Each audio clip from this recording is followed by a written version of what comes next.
Okay. Yeah, I'm seeing people live already. So tell your friends, tell your colleagues, tell every participant that we are live. I can see Deborah on you. You're welcome. I can see. So guys, you are welcome to Precision Agriculture Incubation Program. Course 2, we call it 2.0. It's actually an orientation program and a ground opening. So we are live. Yes, I can see the brown. Yes, I can see. Oh, you need Toby. Toby, how you doing? Oh, wow, it's good to actually see you.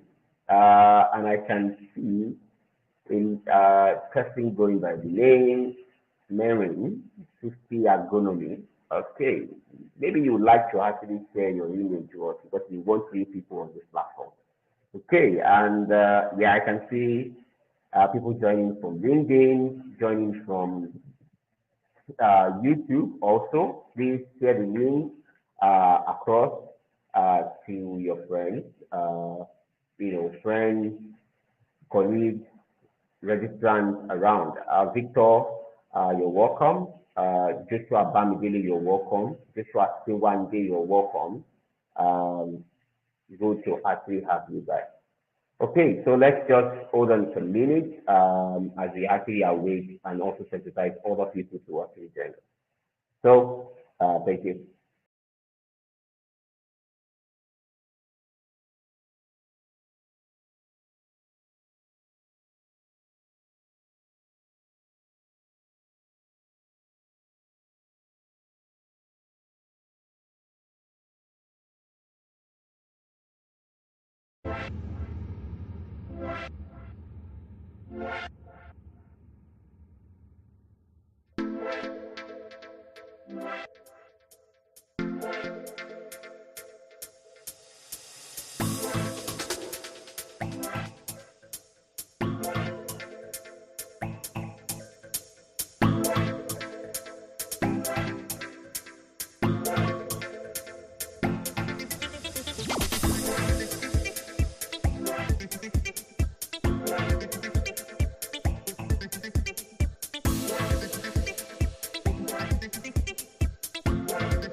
Okay, yes, thank you so much for the wait.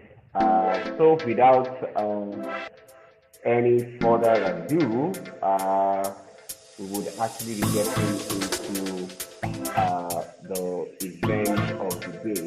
And so sorry, please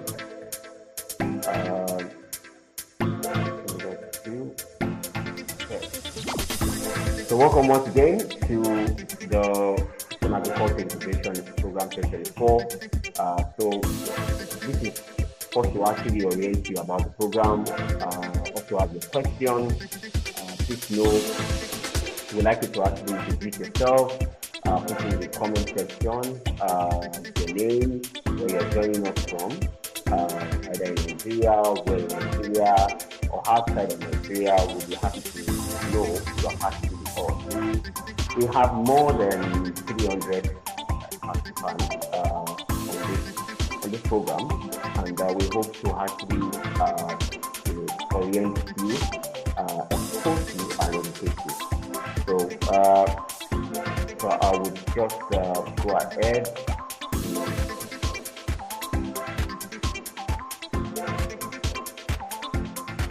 Just a quick, are you ready, or I can actually carry on?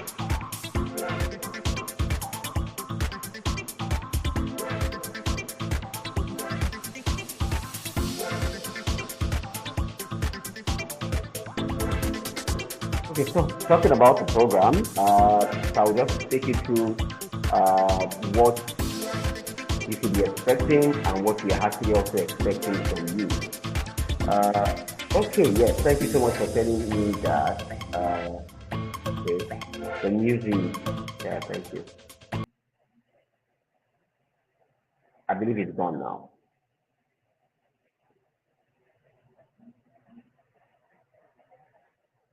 Thank you so much, guys. Oh, yeah. Thank you. Thank you, Grace. Thank you, Dowu.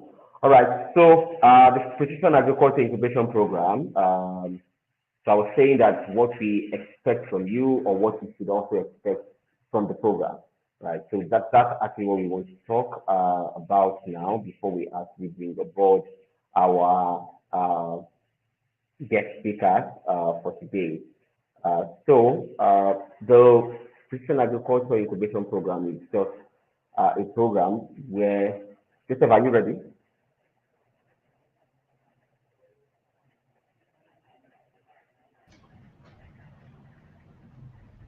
Are you set? Yes. All right. Please go ahead. Hello, everyone. Good morning, good evening, good afternoon. Greetings based on your time zone. It's an exciting one to be here again. This is Precision Agriculture Incubation Program Core 2. I'm actually excited because today is the D-Day and we are launching the program now. So I quickly want to take you through the highlights of the program or the summary, basically what the program is all about, what you should expect, and what is expected of you as a participant. Okay, let's go. Okay, so the concept behind the PAIP program, this is Precision Agriculture Incubation Program. It's actually a digital agriculture capacity building program from the staple of Precision Field Academy, the African Classic Digital Agriculture Training School, bringing about transformation in the agriculture sector through comprehensive and expository training for youths on the concept of precision agriculture technologies and its application to solve today's pressing challenges emanating from the agricultural landscape to strengthen and stabilize economic prosperity and food security.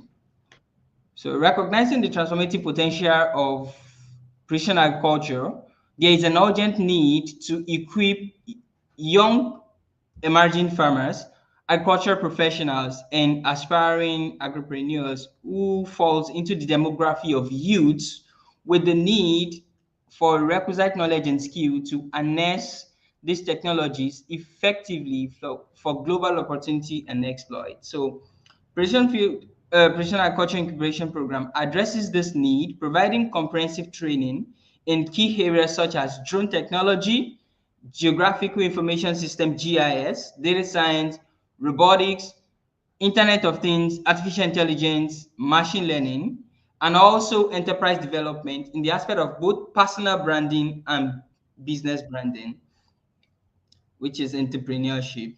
So through this program, our participants are empowered to embrace innovation, optimize the farm management practices, and contribute to the overall advancement of agriculture sector by creating local content digital solution. So it is expected of you after this program, after this encounter, that you can begin to look into developing solutions that can actually help solve a farmer's need in your direct community. So we have various technologies included here, talking about smart irrigation farming, yield estimation, crop health monitoring, with the use of drones and satellite. So the summary of the program, I think I've done that. So basically, we'll be having, okay, let me go to the 7 objectives of the program. So the 7 objectives of the program, number one is to actually close the knowledge gap of participants about precision agriculture in practice. There is a knowledge gap, and this program is helping us to help you close this gap by helping you get educated, indoctrinated into this technology, and how you can relate with this technology to solve real life problems. Next is to raise the next generation of agricultural remote pilots. Remote pilot in the sense that capable, competent drone professionals who can actually leverage drone data to solve agricultural problem through flying drones. Also, we have to groom young precision agriculture leaders and stakeholders for global exploit. We also have to build the capacity of youth in the aspect of technology application in agriculture, because there is the availability of technology. The other part is for you to be able to understand this technology nitty gritty and to be able to navigate your way around it, to be able to solve problems. Also is to promote the adoption of innovative and sustainable farming technologies that improve agricultural productivity and resource management. Also, another agenda here is to foster entrepreneurship and encourage participants to develop technology-driven solutions for agricultural challenges. Like I said, the end goal of this training is to actually help you re-engineer your mindset, look into problems you can actually solve, develop either hardware solution or software solution. Maybe it could be in aspect of software, mobile application. It could also be hardware devices that you can actually in any aspect of agriculture, either crop production, livestock management, livestock rearing, to develop solutions that can help people solve terrifying problems. And lastly, is to create a network of digital empowered young agricultural professionals who can drive positive change in the agriculture sector. So we understand that to actually tackle this problem sustainably, we need to form a momentum. We need to build a community of resilient and innovative young minds who are interested, who are advocating for digital agriculture to change the paradigm of agriculture in Africa and the world at large. Okay. So the program track, this program unfolds in 2 segments. We have the virtual section and we have the on-site section, which is the offline. So it's an hybrid program as it were. So the virtual section is where you have access to online facilitation sections from our global faculties around the world. These are experts and professionals in their field. I mean, seasoned experts who have proven track records, and they are going to be exposing you into intricate details about their expertise in their fields relating to agriculture. And the second part, which is the offline, the physical training, this is required to be on site to actually experience the hands-on skill sets, to be able to use some digital tools in precision agriculture. And we also have, for our end goal is that we will be able to raise two set of people. Number one, entrepreneurs, agri-entrepreneurs, people who actually want to develop a solution, turn their passion into a profitable enterprise to actually solve problems for people. And second is the employable people. I mean, people who have the skill set required to be employable in the agriculture sector. So you there fall into the two categories. Either you are interested in entrepreneurship, starting your home brand that focuses about solving problems using precision agriculture technology, or acquiring the skill set that makes you to be employable and relevant in the precision agriculture space as an employee in a particular organization. So the criteria for selection that has been covered. Okay, so focus area. So basically this program focuses on four major points. Number one, we are going to be talking in details about drone technology.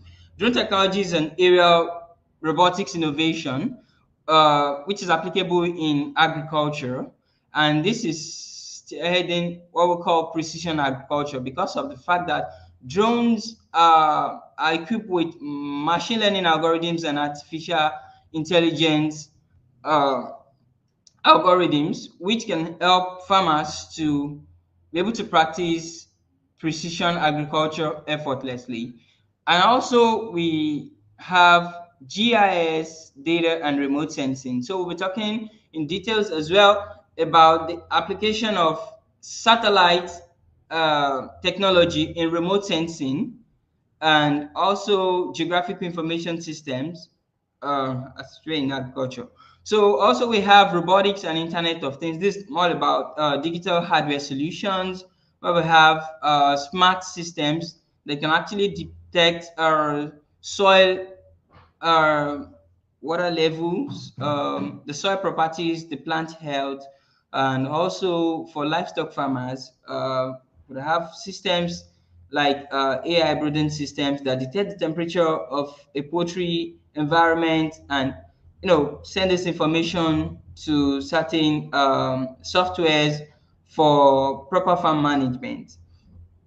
So lastly, we have enterprise and business development. Like I said, our goal is for us to raise young leaders, young entrepreneurs who are going to come up into the agriculture space, spreading digital revolution. So we are so much interested in raising young entrepreneurs who are going to be leveraging digital precision agriculture technology as a tool to transform the food ecosystem. So the program structure is we have theory facilitation sections like this, and we also have independent learning. So during the course of the training in the coming weeks, we'll be introducing you to independent learning, whereby you need to go and do some of these online courses for you to be able to acquire these certifications because they are actually relevant and very, very instrumental to your success in this program. And by the way, if you're going to be getting a certificate, you are required to have passed the certifications, present them as at when needed to be able to help you get a certificate in this program. So there are cases whereby people can attend this program and not even get certificates for the program because if you did not meet up with the requirements, you might not be able to get the certificate. So kindly note that. We also have practical. So the practical section here is drone piloting is there. So we are going to learn how to pilot a drone, collect data, and also process data, drone data, and turn it into an actionable insight. That what is meaningful for you to actually work with.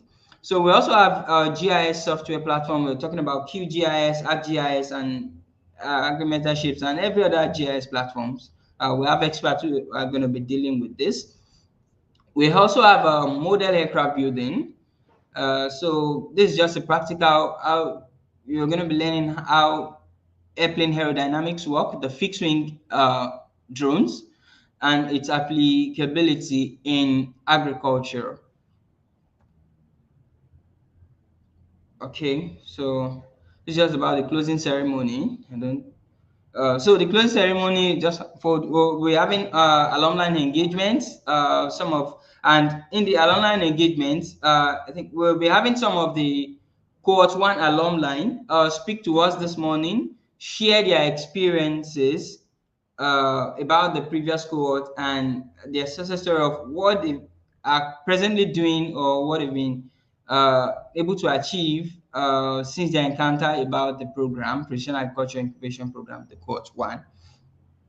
And also talking about partnership expansions, because we also have a futuristic goal that beyond the shores of Nigeria, we need to expand this program to the other part of Africa, even other part of the world, beyond the scope of Africa, because this is it's a global call, it's a global responsibility for everyone, because food is, I mean, food is everyone actually involves food. Food is involving every part of the country in every sector. So this is not just about a country or some kind of a continental thing. So it's a collective responsibility for everyone. All right. Okay, so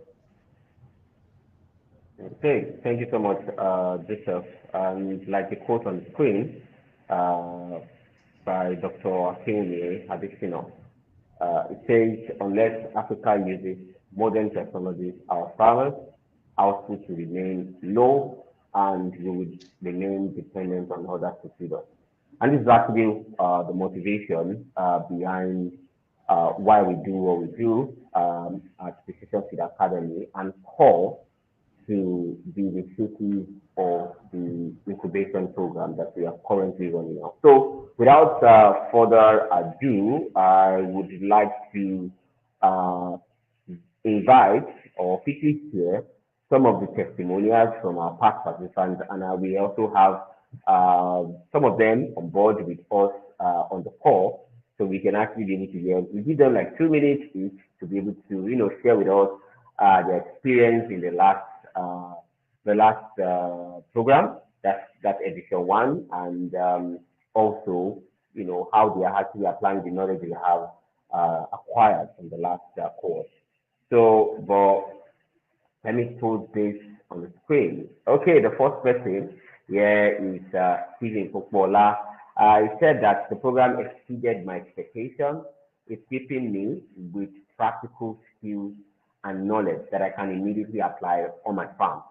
The networking opportunity were invaluable, allowing me to connect with industry leaders and explore potential collaboration for future projects. Wow, that's amazing. Thank you so much, Stephen Bukola.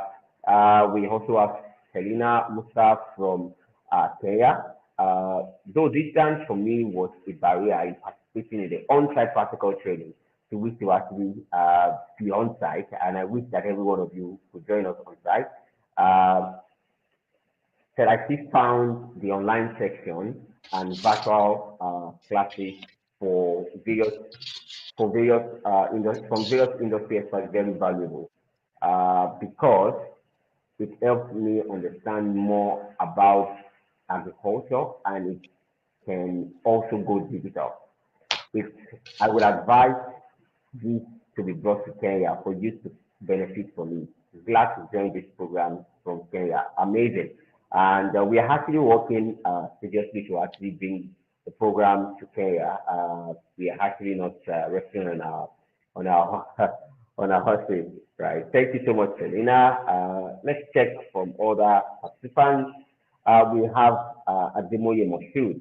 I said we had theoretical classes on drone technology, satellite mapping, artificial intelligence in agriculture, robotics in agriculture, corporate branding and entrepreneurship for agribusiness owners. I also learned courses. I also took courses and got 5 globally recognized certificates. And most importantly, I connected with like-minded youth. I look forward to seeing the impact of precision field academy unique in the agriculture industry in Africa. Thank you so much, Masud. And for James, also a reward of testimony. It says, what cannot express how I feel participating in this program has given me value beyond measure, providing a platform for innovation, networking with industry professionals, especially learning from their wealth of experience from various agriculture related fields. Thank you so much, Paul. And we also have theories from Uganda.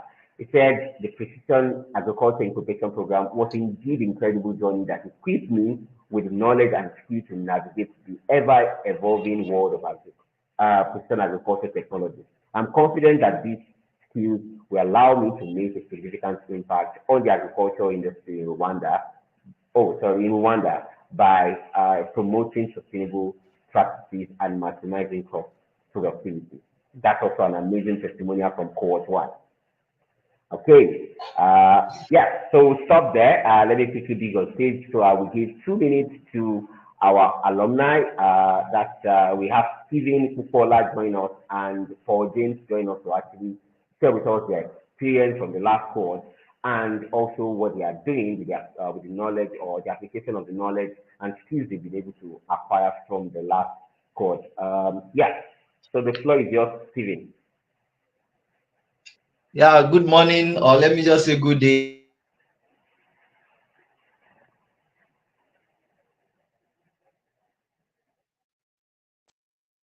Stephen, looks like we lost you. Okay, yeah, you're back. Yeah, I'm Stephen Popola, the team leader at Agri-Optimizer. It's an awesome moment to be brought on stage to actually speak to the cohort 2 of our Precision Agriculture Incubation Program. In fact, let me just start with the word with this. See, I want to. It's just like an advice before I go into some other things I actually benefited from the program, so you can actually get the best. See, if you are part of this cohort 2, just in fact, I'm congratulating you, and you need to congratulate yourself. But one thing there is that the more you engage yourself in the training, the better, or let me say, the more you will benefit from it. The more you engage yourself in the training, the more you will benefit from it. As you coming on board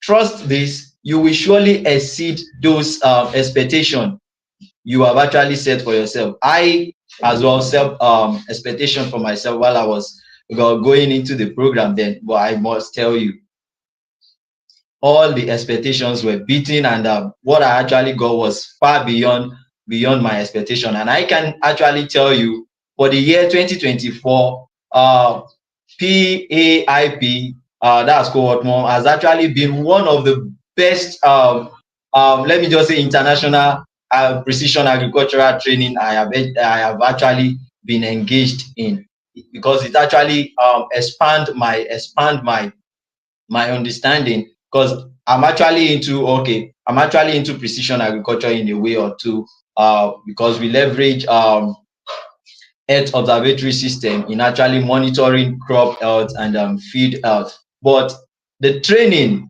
the program actually gave me a better understanding and actually open up my horizon to what can actually be done. Like, it's as if we have been underdoing things, like showed me better things that can actually be done with the tools we have with us, gave me a kind of connection with industry leaders, like minds internationally, and that has actually scale up our business at Agri-Optimizer, because from what we got there, we're able to help farmers the more. We're able to help farmers solve their problem. We're able to actually help farmers improve their productivity with the skills and knowledge I actually gained from the program. And let me just tell you this: at Precision Agriculture Incubation Program, we are not just sayers, we are doers. We are doers, not just going about, we are into precision agriculture, we are into this. You are welcome on board. you are welcome on board the Duas platform, where the skills and the knowledge you will be getting will be practical ones, and it's going to push you to do things and actually show you to your world there. Because this program has actually given me one of the best platform I have gotten this year so far. So to this end, it has actually helped us to develop, in fact, better solution in the aspect of maybe soil testing and soil testing, soil health management. It has actually even helped us. I think that's a new thing I am still going to introduce to my mentor, Mr. Femi. A better testing kit for soil health and how we could actually integrate it with precision, getting to know what amount of amendment is needed at what point and at what measure to actually get the best from our soil. And in fact, set your expectation. Trust me, you are going to beat those expectations.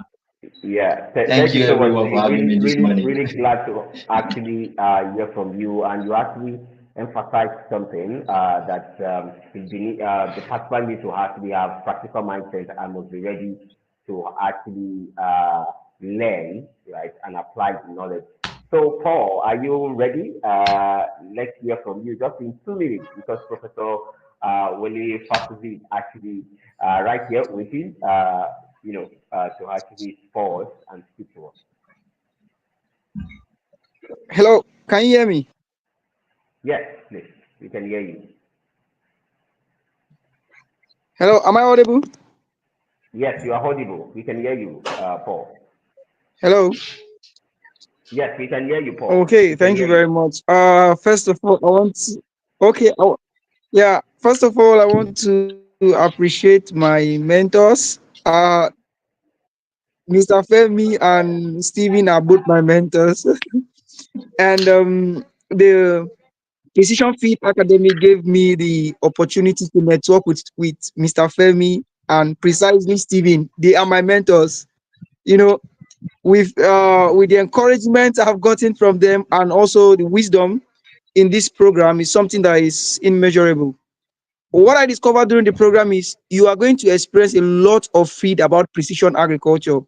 Pick that which connects with you. I am a local farmer currently in my farm, but I am not afraid of innovation. And precision agriculture gave me that space to be able to innovate.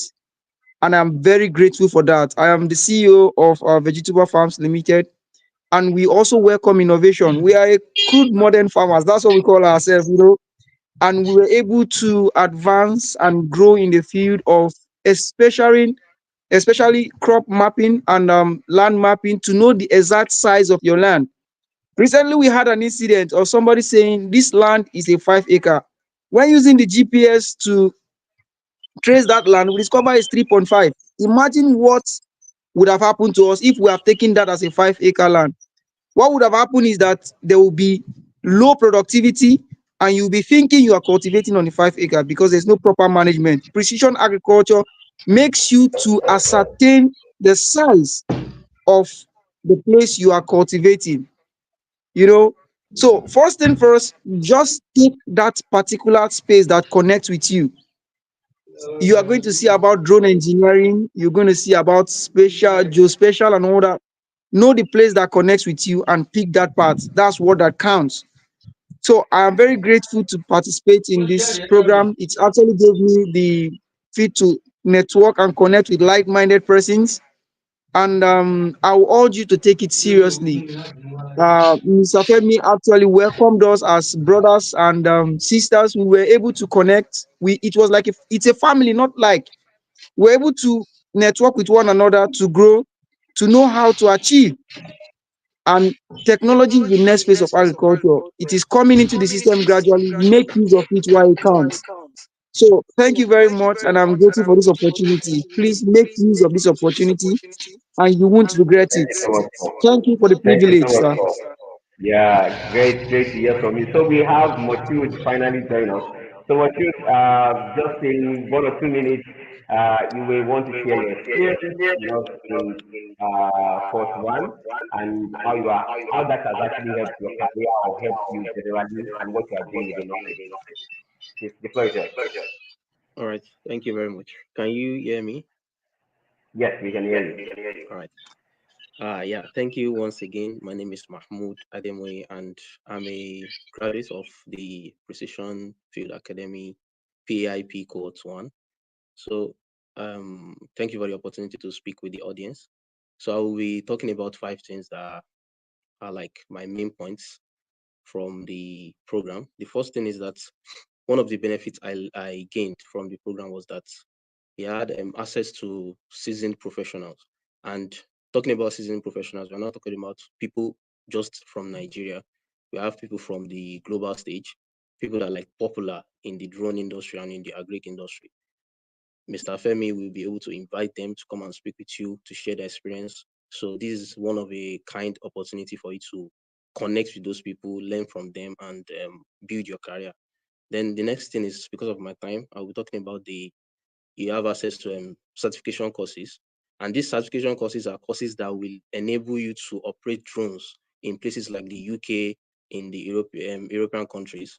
Then and these certificates are not just recognized by those countries, they are globally recognized all over the world, and they will boost your CV in the end. So the other part is the physical trainings that we had. So the physical trainings were in 2 phases. The first phase is that before you go to the field, you have to go to the simulation classes. So we had simulation classes at the Precision Field Academy office in Lagos.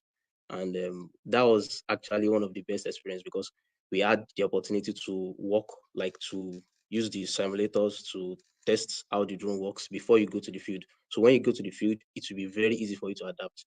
Also, we had a class on building a fixed wing aircraft from scratch, which we use styrofoams and other things. Then we also had access to, one of the benefits of this program is that you have access to individuals of like minds. I think Mr. What's it called? He mentioned it, agro optimizer mentioned that one of the benefits of this program is that you'll be able to get access to network of individuals that are interested in this particular field. And before you know it, you might build a company from it, you might start something from that. Then the last part is about opportunities to network and work on real life projects. For me personally, I had the opportunity to work on a real life project, which is currently ongoing in Ogun State. It's called the Dunes Field Farm Project, and it is owned by Dr. Bosun Tijani, who is the Minister of Information Communications and Digital Economy. So this particular program is not just for you to learn about drones and how they are used in agriculture. You might have the opportunity to actually work with Precision Field Academy in the end, and you'll be able to work on projects that are very, very impactful to the nation's economy. So then concerning the highlight, just to wrap it up. So as I said, you earn certificates, you are able to operate on drones, and not just the recreational drones. You are able to operate on drones that are used for agriculture, the Agras, T50, the T40, the T20s, and all those things. Then you are able to visit, yeah, one of the things is that before the joining the program, I have always had this, the name of a place called Soilless Farm Lab, but I've not been able to go there. But this program was actually the opportunity for me to go to Soilless Farm Lab. They are doing actually a lot of amazing things in Soilless Farm Lab. You have to go there. If you are really interested in agri, you have to go to Soilless Farm Lab and see what those guys are doing in Soilless Farm Lab, Farmer Samson, what they are doing there. Then another thing is that, yeah, as I said, the opportunity to build your aircraft. So that particular class on building fixed wing aircraft is not just for building the aircraft. One of the things I learned from it was the teamwork spirit, because we had to work with each other, and it took like a lot of hours before we finished. But in the end, everybody was happy because we were able to build it from scratch and we finished the aircraft and it worked.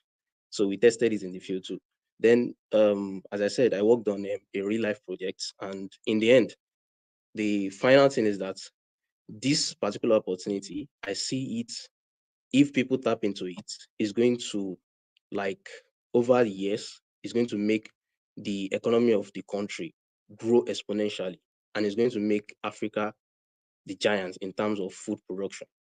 So yeah, thank you very much for having me, and those are my testimonials. Thank you.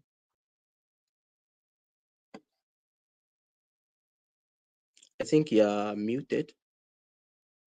Oh, yes, thank you so much for sharing with us.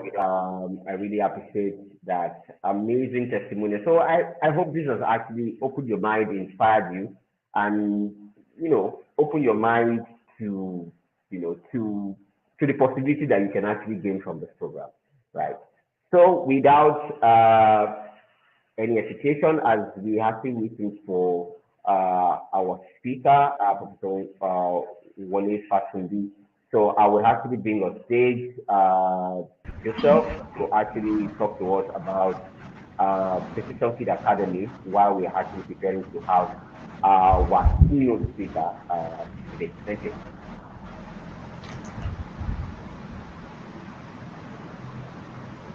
All right. Hello, everyone.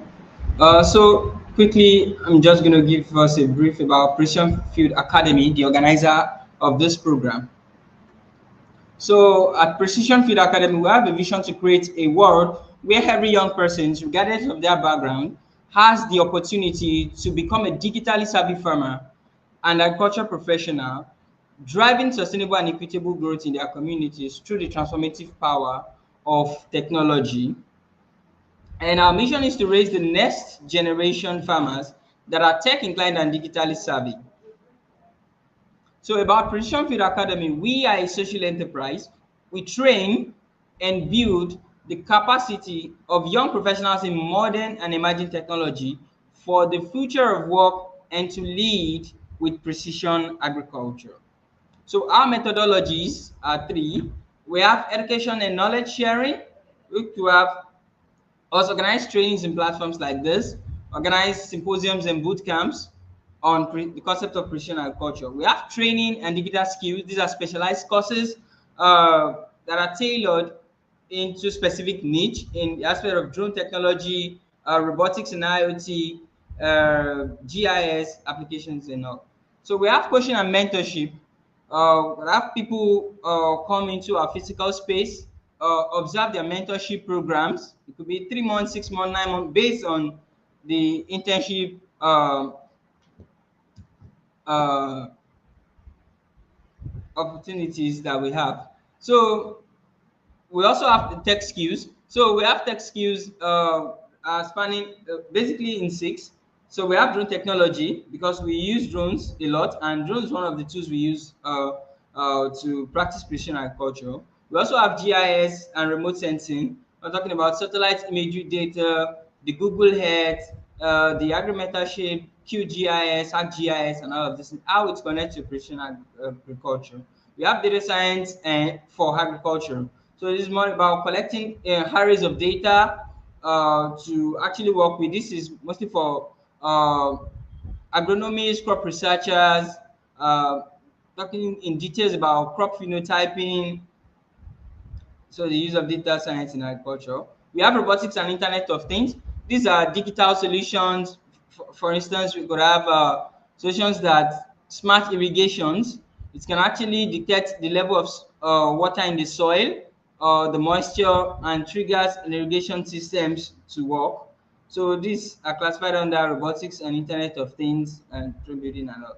So we have artificial intelligence and machine learning. So this artificial intelligence, we could have some of the data we've processed about plant counting, tree countings, and all of this. So we could detect the exact plant size, their canopy size, and also the health status of these crops can be detected through the artificial intelligence. And lastly is enterprise development, because we have the goal to raise young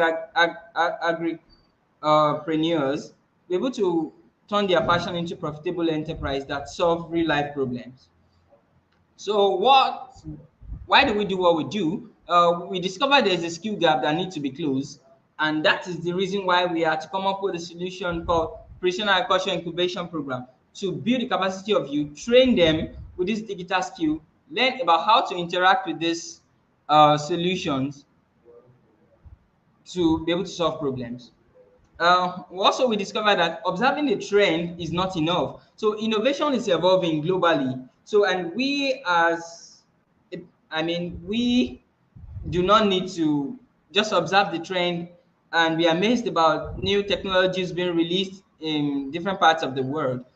So youth in Nigeria, youth in Africa need to also become an enabler. They need to become a key player in the fourth industrial revolution, developing solutions. So lastly, understand that technology is the key to unlock African agriculture potential. So understanding the nitty-gritty of technology and how we can navigate it to solve our problem will help us to efficiently achieve more. So why should you join us? We are creating the future want in agriculture. We connect you with the word of information, opportunity, scholarship, internship, and volunteership program on both local and international scale for your career growth. So we also have a skill development through project collaboration, community interaction workshops and symposiums. And also we give access to coaching and mentorship from industry professionals around the world. So we are Precision Field Academy. We are building a community of young professionals, tech inclined and digital savvy farmers professionals. I think that's okay. So all right, so now we're done with this. So let me quickly give an introduction of our keynote speaker. Today we have three keynote speakers basically, and the first keynote speaker on set is uh, Dr. Oluwole Fatunbi. He is the acting director for research and innovation at Forum for Agricultural Research in Africa, that is FARA. And he's going to be talking to us on the topic Youth Arise, Precision Technology in the Hand of Youth for Transforming the Agri-Food System. So let me quickly give a breakdown through his profile. So Dr. Oluwole is an academic and research and development is an academic slash research and development scientist with 15 years of progressive experience in agronomy, farming systems, soil fertility, technology transfer, and research management. His professional work encompassed diverse research and development projects with primary interest in resources and crop management towards sustainable agriculture production and improvement in the livelihood and quality of smallholder farmers. He has bagged a doctorate degree in agronomy from the University of Ibadan, Nigeria, and he currently works as the acting director of the Forum for Agricultural Research in Africa, FARA.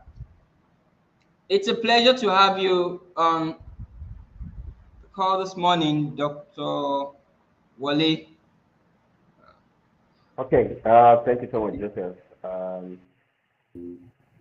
Uh, Salsa, I hope you are the first, but if not, I will just allow us to wait some minutes, if that's fine.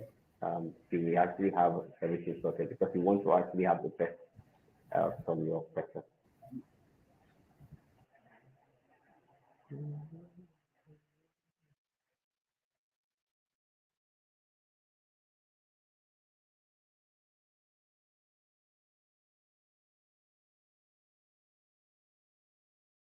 Guys, please kindly excuse us for just a minute to allow someone to actually have the slides off and also have the setup on.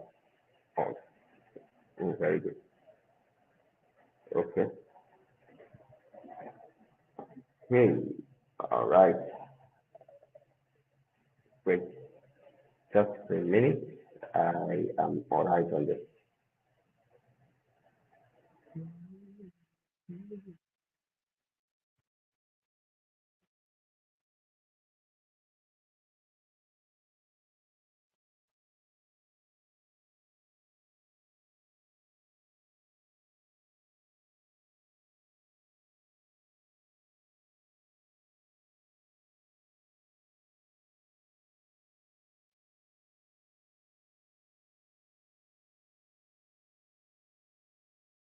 So I have your slide already, and I'm trying to bring it up.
Are we ready?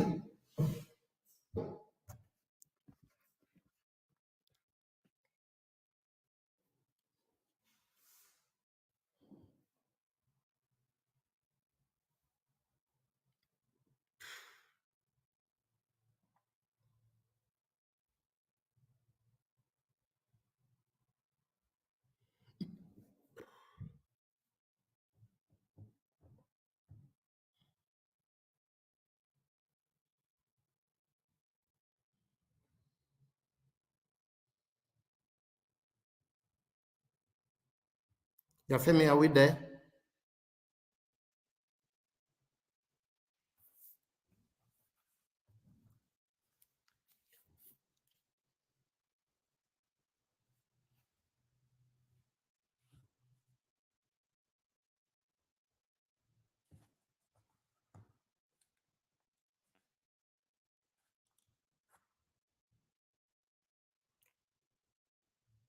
Oh, please, can you hear me? Please, Femi, confirm. Prof, you can go ahead, sir. I can hear you from my end. I'm not sure if you can hear you. Okay, but then you can the go audience ahead, can sir. hear and see my slide. Please kindly move to the next slide. I'm just follow. I will not be saying move. Just keep moving. Okay, sir. Keep moving. Okay. Good morning or good day from wherever you are joining. And I want to thank you very much for inviting me to come around and give the keynote for the Precision Academy. Well, this is one of the academy I personally also value the good work that you guys are doing on the continent.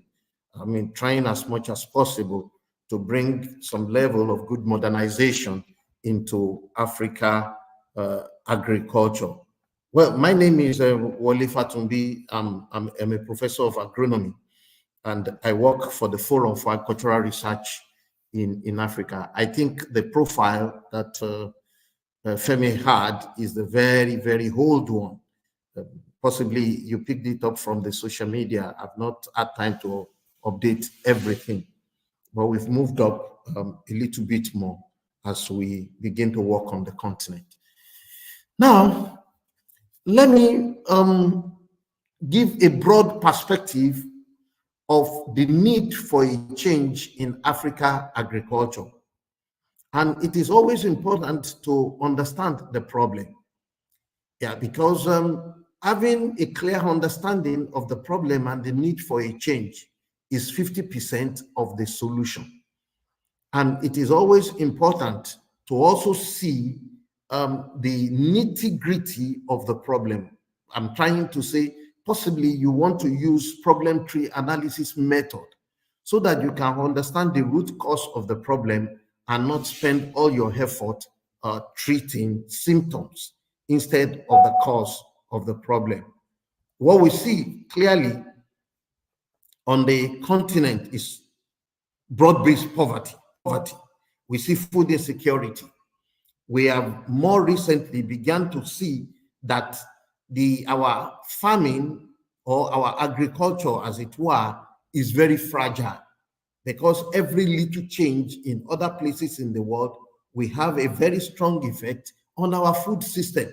So when Russia began to decided to fight Ukraine, thousands of miles away from Africa, then Africa goes hungry.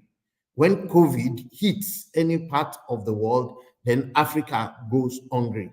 If America chooses today not to sell wheat or corn again, then countries in Africa goes weak. So our system is so fragile. I mean, talk less of when there is the strong effect of climate change. If there is floods today or there is drought tomorrow, the entire continent begins to shake. And that shows the fragility of our farming and food system. Now we're beginning to realize also that our production asset, the natural resource base, is also very weak.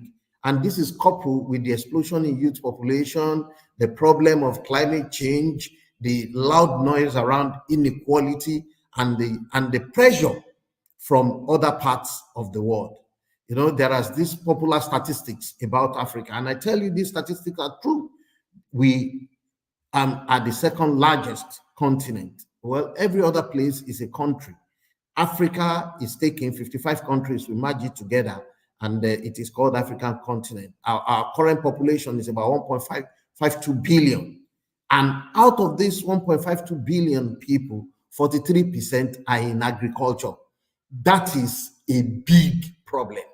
It's a big problem because we also know that in development economics, that the more the population in agriculture, the poorer the country, because labor productivity in agriculture is the least of all sectors. And imagine the United States of America having 15% of the population in agriculture, but only 3% of that 15 are on the farm, and they produce 75% more output for export than is needed by their country. Now, for us, 43% are on the farm, yet we cannot produce enough agricultural commodities to meet our need. Because predominantly, 80% of these people on the farm are also smallholder farmer. The label of our smallholder is so amazing. I mean, for your information, I'm joining you today from Rabat in Morocco. And I find out yesterday, do you have smallholder farmers? And they said they have. Then I find out what is the farm size of your smallholder farmer. I was told it is minimum of 5 hectares. Hectares, not acre.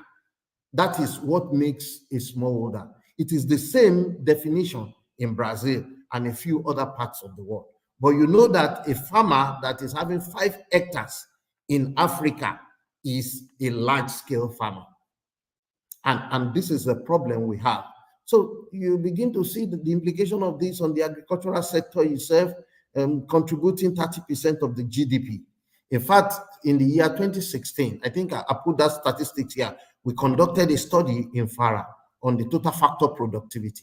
And we discovered that many of the countries, including Nigeria, where Femi is speaking from, is about 0.07. The average on the continent is 0.06, and that is because of the 6 North African countries and the data from South Africa that are large enough and increase. But 0.6 is actually still very low. So with all this, we become net importers of food. Then, you know, we are not truly willing to change. Maybe I should say that that is the current situation, but that situation has remained even more difficult than that in the last 4 decades, and we have made some progress. Efforts are going on to change the situation, and I think one of the big efforts is this precision agriculture we'll be talking about shortly. Now, let me say that there are basic philosophy for agricultural change. And I have had opportunity to understudy the United States change over 100 years. I studied the Brazilian change over 60 years. I studied the China change in the last 40 years. I mean, this philosophy operates everywhere. The problems, they know. Then they come up with interventions. And the core interventions are the technical, institutional, and infrastructural intervention. Femi, you can move the slide. I'm moving faster than you.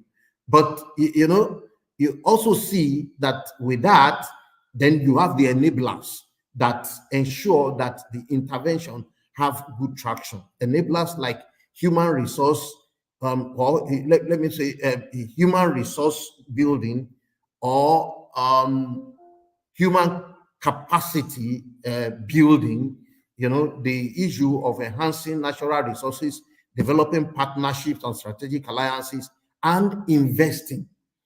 If you don't invest, you go debt again in the agricultural sector. And there is this age-long discovery that I have known, that human population grows exponentially everywhere, but the resources to meet their need can only grow arithmetically. In fact, most of the resources, including land, don't even grow at all because land is stagnant, is constant. It rather depreciates than appreciates. And land in Africa is actually depreciating. Currently, 63% of the arable land in Africa are at different level of soil degradation. Can you imagine that? Suggesting that we have only 30-something% for that are still intact and can deliver without amendment. The second discovery is that resource growth is limited by land and existing technology. So the utility of the resources you have can only be at that. Then, sustainable food production can only increase to certain level without external change. So above this level, there will be negative outcomes of land degradation, soil erosion, and all those things. And labor productivity is lowest in agriculture. I've mentioned that. You see, I begin to see all around pressures, pulls, move in this direction, move in that direction. Especially some of these pressures are coming from the West. The Europeans are really, really pushing. The Americans are pushing, and the Asians are not pushing as much. But let me give you the foolery of this push. Many of the push are not giving cognizance to the state or to the nature and properties of African resources. The nature and properties of Africa. So there is only a push. Now, if we are going to make a change, then Africa must look inward and move very well. Please don't ever go with the masses. The masses, often do not know what they want and why they want it. And the masses are never thinking of future. They are not futuristic thinking. The masses want their needs to be met now, irrespective of the consequence of meeting their needs on everything. So on other things or their future life. And that makes me to begin to think and talk about some of the pressures we are in recent dispensation. You've heard about the pressures of agroecology transition. Yeah, agroecology transition. This is really very fantastic. In fact, I picked this illustration from HLPE 14, Agroecology and Other Innovation. I'm part of the high-level panel of experts that developed this report many years ago, and it's a United Nations report that is well acclaimed. If you look at this illustration, all those light arrows, they are showing the different trajectory that we can move in our farming system change. And when you look at these, we're thinking of, we started from natural ecosystem based type of farming system and down. But look at the other side. Where we want to go is the agroecological model, which looks very nice. And it looks as if it is what we do. But do you know that agroecology, organic agriculture, and the related other 17 model in that category, they are knowledge intensive. But the other one, the conventional agriculture that we know, mechanization, use of this, use of that, they are capital intensive. So when you come down, you discover that when you do conventional agricultural system, look at the x-axis, you see that there is very low drudgery. Willingness to do it is high. And there is low poverty also, and it low dependency on natural phenomenon. And so the productivity that comes out of the conventional is very high.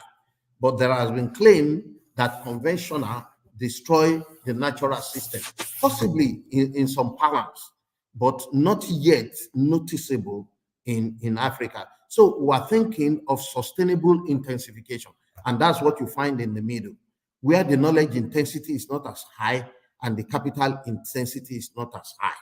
And so, this illustration projected that it is neither conventional nor the crude nature-based model. I'm not saying agroeconomy is that crude, okay, but the middle point where sustainable intensification can be practiced.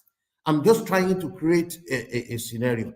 And I came up with this slide yesterday, which I presented in the conference I'm in Morocco. And I begin to ask the question that now that we're thinking about managing our soil resources more actively. Yeah, please move down. I have moved past where you are. Move down, and move down. Okay.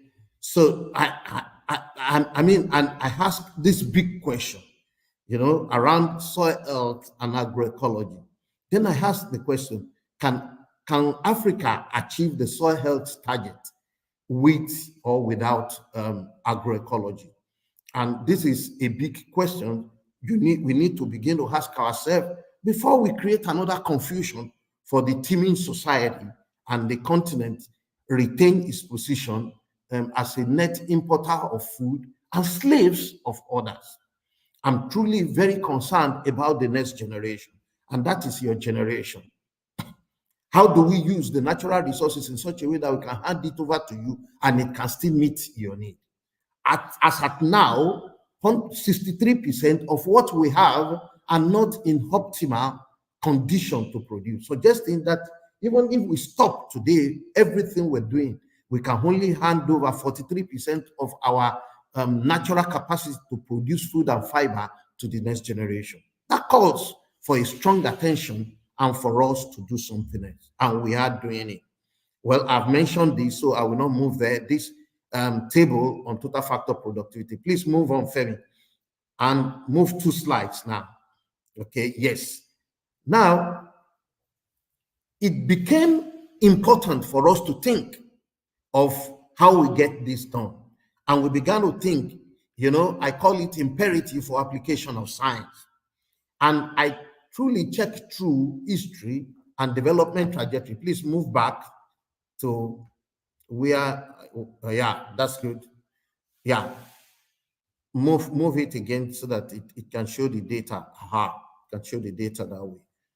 You know, so I observed that application of science is actually very, very, in fact, it is the fulcrum that leads to all the changes you see in all the Asian tigers, in the Brazilian system, in the Chinese system, in the American system, and in a few countries like Netherlands, in Europe, Germany, and France, where agriculture is being optimized to produce their food and fiber.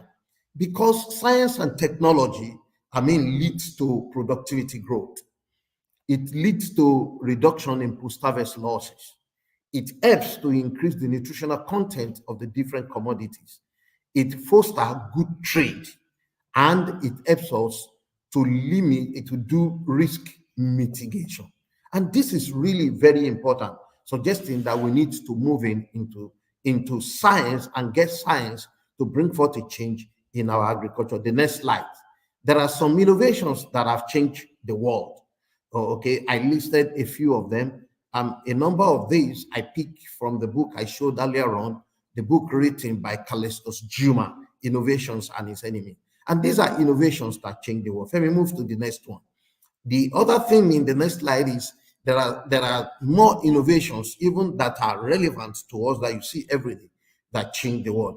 Can you imagine the change in ICT has brought to us, and thousands of miles away from where Femi is sitting today, and I can still communicate actively and efficiently with it.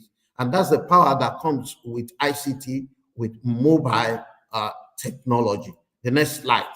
You know, look at the money business, money exchange business. In Kenya, you talk about M-Pesa. In Ghana, you talk about Momo, mobile money. I think there is Momo is also coming up in Nigeria. In Nigeria, I don't know what the name we call it in Nigeria again, but we do what do you call it now? We do money transfer on our phone. We can pay. There is the card payment also that works there. Facebook, the Alibaba to buy, and there are a few variants of it. The Airbnb In fact, booking, scheduling, accommodation online. You know, all of these things has changed our world significantly. Now, we need to begin to think of how to leverage science. And that brings an incentive to why you are in this training. There are certain things that I know that you will not do, and we need to change it. We need to change our agriculture, especially the farming component, from the labor-intensive practice that brings in drudgery, that brings in poor productivity, that brings in poor quality of the product, and make our products to be less competitive. There is a need to change it urgently. Do you know that most of the commodities that we produce here will not thrive in Europe market? About 10 years ago, I worked on the citrus sector in Ghana. And the citrus in Ghana, because of the whitefly Bemisia tabaci, I mean, they got rejected in the European market. I mean, so Ghana cannot export one of the commodities that it can produce very well, citrus, down to the market in Europe. You also remember the story of aflatoxin, why granules from the drier part of Africa cannot be exported or were rejected in the European market, even though there are opportunity for such trade. And so we need to come up with science. That's the bottom line that I'm trying to emphasize. We need to come up with smart science also, I mean, for our farm activities. I mean, like determining how much water you need to add, you need to apply to your crop, for instance.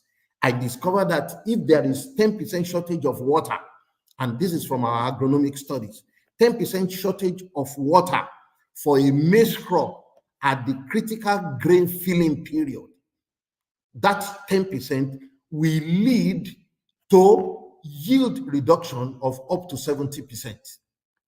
And this is really very important. And that is why you begin to see that if rain failed or rain did not come at that specific time, then you begin to see that the yield go down drastically. And you begin to ask questions. Even though I apply fertilizer, why is my yield like this? Then you put the blame that the fertilizer is not good or it's not working. And it is because of lack of knowledge or non-use of precision agriculture. Let me emphasize again precision agriculture. And I'm so sure that in the course of your training, you will be taught how to use the different tools to ensure that we can do precision agriculture. Femi moves to the next slide. Now, one other reason why we must use technologies is because of this youth population, and I want to use this to illustrate it. I get into that type of story now. It appears the youth population explosion in Africa came on us unwittingly, and it is because we are not prepared for it. But today, we have this bulge in youth population all across. I have used these slides everywhere, and I still like to continue to use it. I generated this slide more than 10 years ago. You know, now you look at this slide, 63% as at the year 2022. That's the youth population in Africa. It is an advantage, but we consider it as a negative. Now, the trouble is Africa is not prepared for it, and we have so many of the young folks all around. The problem now is that they are in the working age. And so there's a lot of frustration. Everybody has first degree. So many people have masters. The provision for PhD cannot take everyone. And so people move abroad to run their postgraduate study. And and those that are even in, they cannot get a job, and you begin to see dangerous migration. Many of the youths also, they pick up many jobs, then they went to the city to do jobs. But when there is no jobs there, they go into some of these tiny things, doing border in Kenya and Uganda, or you call it Okada in Nigeria, and all those stuff. You begin to see. Then majority, I mean, just get engaged in antisocial behavior, crime, and terrorism. Well, over the years, in recent years, the development practitioner, including myself, the approaches we can create job for the youth in the agricultural sector, because that's already the sector that engages majority and the productivity is low. So we're thinking that let's push the youth there, let's engage them. One of the afterthought for me is, so is Africa saying we push its strongest labor force into a sector where labor productivity is least, then what are we going to get out of that? But we do not have any other. We have the industrial sector and all those things. And in the other book that is published, the transformation of the strategies for transforming smallholder system was published by my team in the year 2020. I mean, one of the things we realize as knowledge pool is that there must be a transition from rudimentary agriculture if the youth will get engaged into it. And so we began to see, can we push the youth into ICT, into processing, into marketing for agriculture? Because majority are saying to no to farming. Then I began to look at it. What is the reason why they are saying that? It is because profitable farming is capital intensive. That is because if you're going to make profit, then you need to maximize chemical advantage, biological advantage, and mechanical advantage. Those three advantages are important, but I observe from study also that each of these three advantages can only give you between 10-15% benefit gain. The biggest advantage is what you get when you maximize the economies of scale. And so economies of scale is the biggest fulcrum that can make you earn a take-home income that can take you home from farming. Femi, please confirm if I'm making sense. Move 2 slides forward. That's where I am now. Yeah. So, okay. No, move forward. The next one. Yes, I've just explained this, the need to maximize economies of scale. And you will agree with me that there are social constraints around this, availability of agricultural land, prime agricultural land, and related things. I posted these slides on all my social handle, maybe about three months ago or something. And someone put this on the Facebook to say, a 70-year-old man is still making ridges and we should clap for him. Then I pick it up to say that, wow, we should rather cry. We should shed tears that in our system, a 70-year-old man is still doing this type of terrible work. And I must tell you that the youths in this generation are never going to do this, using hoe and cutlasses to work on the farm. I mean, for more than 3 decades, the hoe, cutlass, and the slashers, they are in the museum.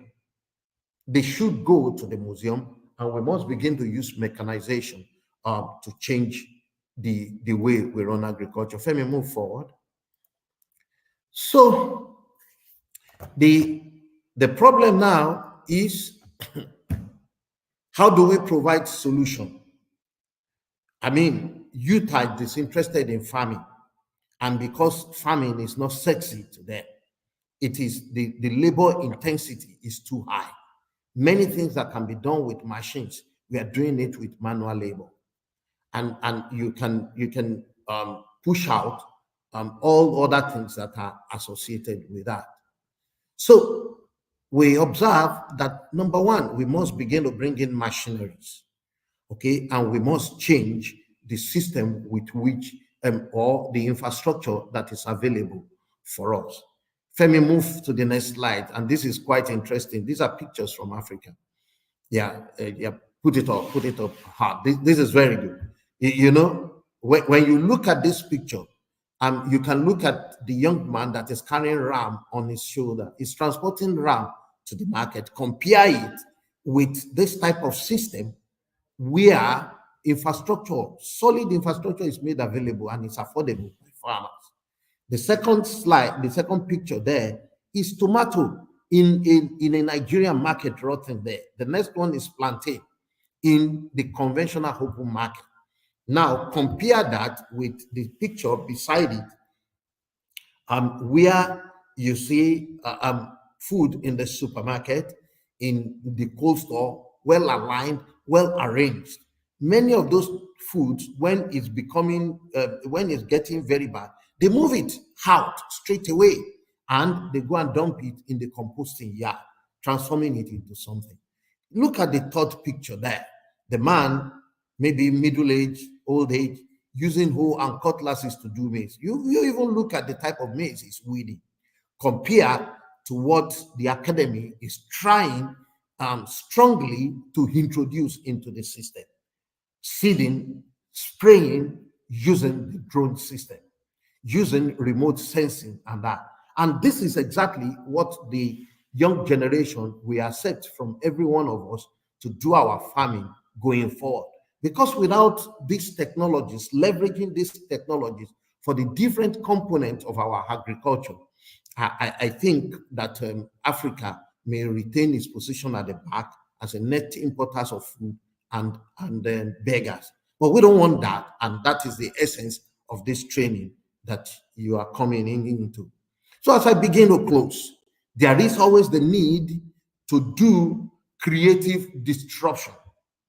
Creative disruption means that the current system has reached a threshold, then we need to break it down and move to the next level and break the next level. There is these things they call the glass ceiling. We must break the glass ceiling so that Africa can move forward. And I tell you that what the academy is doing is in that direction, trying to help the system come up with this real thing. My last slide. What are the pathways to change? And this is where I will spend about 2-3 minutes to explain it. Now, the little effort that the academy is pushing forth is just to do capacity development, okay, like that. But at the higher governmental level is to come up with policy and strong advocacy to move things forward. This we are striving to do, picking sector by sector. And I like the first, the person that spoke, giving testimony about what he gains and what he learned. He used one of the things we are currently doing, looking at precision in soil nutrient management. That is my current engagement. I'm leading the Soil Initiative for Africa, an African Union project given to FARA to lead for Africa. And that is looking at halting land degradation in Africa and at coming up with precise nutrient application. I don't want to get into the details of it today, but you know what? That is the basis for productive growth. I've talked about measuring waters or monitoring the critical time that water is needed to get the best result on the farm, but also nutrients. And we're coming up with the soil information system and digital advisory tools that can tell the farmer, just pick your mobile phone, on your farm, and it can give you an accurate measure once you use GIS and give you the map of your farm and tell you the current nutrient status of your farm. Not only with maps, but tells you this is the current nitrogen, phosphorus, potassium. Ask a few questions, then ask what do you want to crop next, and all those stuff. And it can give you full, near accurate advisory services for the type of fertilizer you need to apply and related things. This is where we're going, and we are doing it at continental level to ensure that this type of tool is made available to farmers who want to crop and the related things. So we're doing a lot of policy, we're doing a lot of advocacy. We'll be coming down shortly to work with the likes of Femi and other youths in the sector to establish youth vanguard for soil health. And we need to inform the youth about the nature and properties of African soil and how to use it. Then we take the youth to go into one village at a time, to also inform the civil society about the implication of soil abuse that is so rampant. So learning and exchange is inevitable. And I want to encourage this cohort of learners at the academy to put all your heart and mind into it, get it. Possibly you are going to become the trainer that will continue to train others and begin to leverage the tools. Maybe I should say that exchanges is really very important. And at the continental level, we are working very hard to do exchange between frontline countries. Femi, I hope you know, and I want to challenge you to please investigate that and let me know how it works. There are robots now that does weeding in the smallholder farms, that does land clearing, that does weeding. We have challenged our engineers to come up with machines, small machines that use artificial intelligence, that use robotics and related things to do tillage. And so this is not going to come up with tractors that brings plow, but small robots machine that does tilling and moving. This is what the youth will accept from us to do tilling. The same type of machine can be configured to do planting. So this is going on, and I've seen models and real picture that is manufactured. I think the next level for all these things is to move it forward, train people, yes, capacity building, get the machine, get engage youth that are savvy in engineering to do prototypes. We test it out, we put it in the industrial system and get it to our field. The final point is youth engagement. And I think this is really very important. Well, I wouldn't know how the Precision Academy will support this. This is going on. And Femi, you know my point. It is not just engaging the youth in the discussion at higher level, but co-creation of solution with the youth. That is what I call effective and active engagement. You know, leverage the current knowledge to them and provide resources to challenge them to do the next thing. So, distinguished ladies and gentlemen, the cohort that is coming into this academy, I want to encourage you to put your heart into it. You are actually doing the right thing for the continent. And Femi, thank you very much, and your colleagues in the academy for having me today. Yeah. Thank you so much, Prof. It's really well packed presentation, and we have some questions right here. Our time is fast spent, but I'm going to actually share one of them. If you could just give a response to this. Okay, I'm be putting this up from Bukumi. It says, why don't we focus on lateral trade among Africans first, then we boost our produce among ourselves instead of relying on international produce? Maybe you have a comment for Mr. Shitu. Yes, Bukumi, that's truly a good way to think. It is the right thought. And, you know, African Union, in the last about 6 or 7 years, we've started this African free trade zone idea. I mean, it's an idea, it's been turned into a framework, and it's been placed on the table for use. As you know who we are, it is slow and not gaining traction. And for certain logical reasons, and a few other reasons are very illogical. Now, one of the logical reasons is we trade within ourselves, but if we say solely agriculture, then how do we do the trade balance with those we buy machines from? You get it? They buy machines from us, they buy petrol from us, we buy machines from them. You know, some of them buy our gold and diamond, and we buy food from them. So there are certain food that we don't have capacity to produce. Okay, so trade balance is on one side, one of the very logical reasons why it's not gaining traction very well. But the other reasons are infrastructure, because one of the core reasons why we said we trade amongst ourselves is to reduce the transaction cost. But you know what? There are no infrastructure. For instance, there is no railway between Nigeria, Ghana, Liberia, Sierra Leone down. Even the road that ECOWAS said should be constructed so that goods and services can move across these borders has not been completed by many of the countries. I think Nigeria did not complete its own.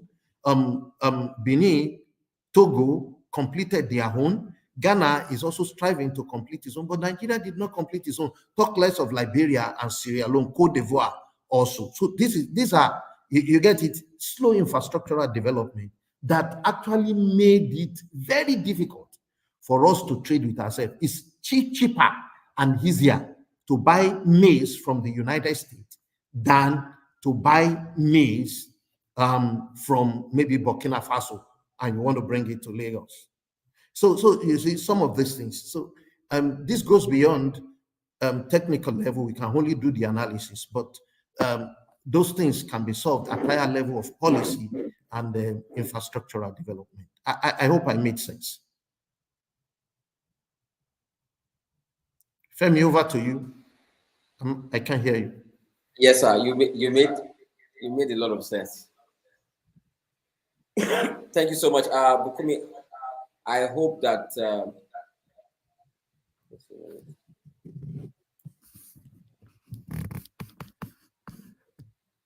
I hope your questions were actually, or your question was actually answered adequately. Yeah. So without further ado, we want to quickly appreciate Wole Fatunbi for the opportunity to actually share with us some deep insight and also spurring us, the youth, young professionals in agriculture, opening your mind to innovation, and definitely he has actually mentioned that we need.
I believe it's better now. I'm sure it's better now. Can you guys hear me very well? Is my audio better now? Okay. All right. So quick one. Ambassador Debo Onafowora will actually be taking us, speaking to us on cultivating a mindset for innovation. So quickly going through his profile so that you can be able to know who he is and the credibility that actually comes with the name. So he's a social entrepreneur and agribusiness expert with over 20 years of experience in agri-tech and value chain development. As founder, managing director, or CEO of Big Farm Concept and Big Afritech Farm Limited Canada. Debo aims to empower 100,000 social entrepreneurs in agriculture to create more than 10,000 jobs by 2025.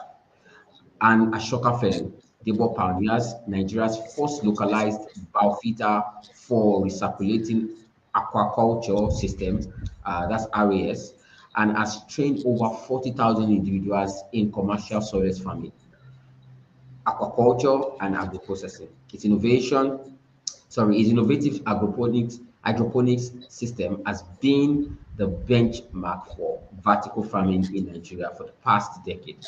A certified professional enterprise manager and fellow of the Institute of Agribusiness Management Nigeria, Debo is a sought-after international keynote speaker and author. And it is actually my great delight to actually welcome Ambassador Debo Onafowora as he actually takes us on the topic cultivating a mindset for innovation. He is an innovator, of course. So let's have a slide off. You're welcome, sir. Thank you, Femi. I hope I'm audible. Your audio, we yet to have your audio.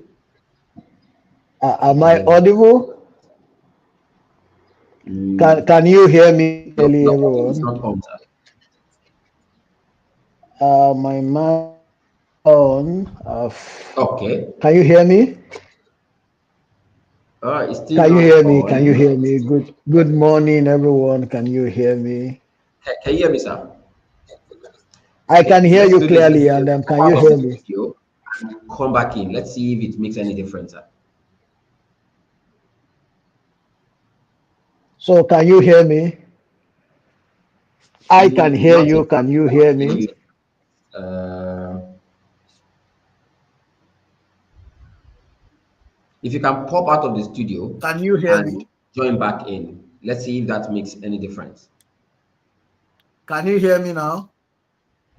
You may need to actually allow audio Okay, let me leave. um, Let me from leave. your Let me leave and come computer. back in. If you are using Mac, you may need to actually allow the StreamYard to access your audio. Let me leave and come back. Okay.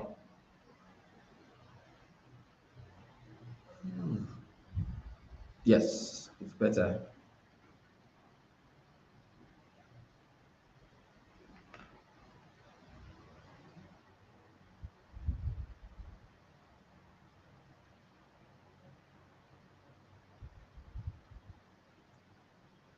Oh, you guys can hear, you can hear him. Please, if you can hear Ambassador Debo, please just let me know. I think maybe the problem is from my end.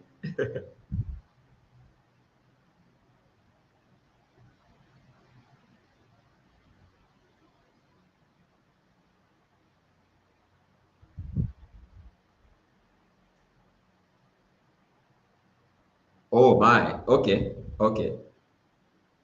Let's wait for him to actually join back.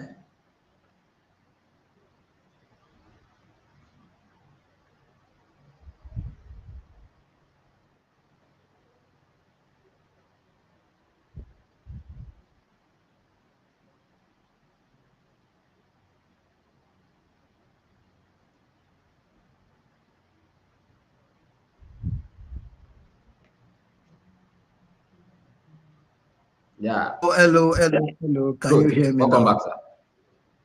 Okay, okay. So good morning, everyone. Thank you, Femi, for the invite to this wonderful event. And I enjoyed the presentation by Dr. Oluwole Fatunbi. Thank you so much for that. I will try to be brief, and I strictly want to talk from my heart. That's why I don't have a sort of slide, just the pictures. The pictures themselves speaks volume. And because I want this to be very practical, I want it to be direct, and I want to see the impact after this. So I'll be talking about cultivating a mindset for innovation. Cultivating the mindset for innovation. A little have been said about me. In the last 20 years, innovation has actually been my watchword, especially in this industry of agriculture. When I started, there were very little to be seen that I could copy and probably, help in guiding me in the industry. But I think I learned something which says status quo is not enough. Whatever the status quo you have now, whatever you think people have done, that is not enough. Because we are living in a world where I'm sure we have people who are not Nigerians in this call, but today Nigeria is the poverty headquarter of the world. Number of times poverty is measured in hunger. So that is why it has a direct correlation with agriculture. A major part of the food produced is lost due to climate change, due to post-harvest loss, and so many things. Because of that, we need to think about shifting our mind. And I like this topic that talks about cultivating a mindset of innovation. Before I go into what I would recommend for you to do to cultivate an innovative mindset, I would like to say a little about my organization, BIC Farms. So it is not big farms, it is BIC Farms. And I will start from the name, especially with the topic of innovation. I got this name as my own ministry. You know, some years back, I thought I was going to be a pastor. I'm an ordained pastor, but part-time. But I thought I was going to do pastoring, you know, as a business. Then God opened my eyes and said, yes, pastoring to the marketplace. So BIC is an acronym for bearers in Christ. Bearers in Christ. So that's the meaning of BIC. And when I got that name, the first thing that also came to mind is a lot of your audience will not be Christians. They'll be Muslims. Some will not even have religion. How would they align if your name is bearers in Christ? Immediately, a number of them, you know, will be discouraged. Oh, we don't want to have anything to do with this religious organization and all that. And the BIC was coined. So you can see how innovation started everything. Many of you, I'm sure, didn't know that BIC actually means bearers in Christ. So my business, my job is a part of Christ's work. And this is how I am doing mine. You know, I am bearing the burden of Christ, of putting food in people's mouth, in making sure people don't go hungry, you know, in making sure we reduce poverty, doing my work. So you can understand that. Now, at BIC Farms, we've been involved in a number of things. Let me talk about our localized biofilter. When I started agriculture, I didn't initially knew what to do. And then my father challenged me, will you try agriculture as a business? I didn't study agriculture. I worked as a quantity surveyor for 1 month after my graduation. I didn't enjoy the job. And my dad asked, will you try agriculture as a business? Now, agriculture has been what we were taught from while I was very young. We grew up with it. Our backyard, urban farming specifically. My father taught me and my siblings how to grow crops, run a poultry, rabbitry, piggery. We were breeding white rats for so many universities. My dad was a technologist from UI, Uni, Loring, Olabisi Onabanjo University, University of Benin, several universities. He was one of the guys that we bred white rats, you know. So we could do quite a lot of things. I hated it then until that question, will you try farming as a business? And I said, okay, that was in 2003. So what type of farming do you want to do? I don't know, but fish farming just became a mainstay or was just becoming a major business then. And I said, let's try fish farming. So we built some concrete tanks and we ordered for our fish. Then the fingerling took 6 months to be delivered. And that battered my business empire. In waiting for 6 months, I asked myself this question. How can we wait for 6 months? We waited for 6 months because when we placed our booking for the fingerling, we were told that farm has the best seed. If you don't buy a good seed, you have failed from the beginning. I said, so people are willing to wait for 6 months to get a good seed. And I was told it's just because we ordered for 2,000. If you had ordered for like 20,000, you may even wait for 1 year. And I told myself, I want to go into fish breeding. I want to join that class, you know, of business or solution provider. That was how I went into fish breeding. And in that space, I began to learn that the largest fish farms of that time were producing 10 to 20,000 fingerling per cycle. And I said, okay, I want to own an hatchery that could produce that. But all I did proved abortive until I met somebody who showed me recirculating aquaculture system. And that opened it up. I got to his farm for apprenticeship and I saw over 500,000 fingerling. You know, when I saw that, I screamed. And he said, the secret is I recycle my water.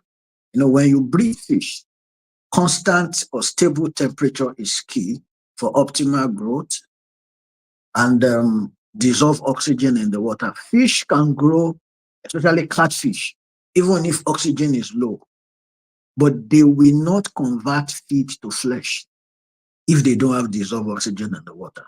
And that is why RAS helps a lot. You break down ammonia on eating feed, heavy metals, and all that. Now, in the quest of setting up my recirculation aquaculture system, as of 2004, there is a farm in Ibadan called Durante. Many of you should know it. They were the only accredited biofilter seller in Nigeria. And the cubic meter of biofilter that I needed was at least 500,000. There was nowhere to raise the money. But I looked at the biofilter and I was asking, what can I do? And an idea just came. I know you know something called Pumai stone. That is the stone women use to wash their leg or their feet, or what do you call it?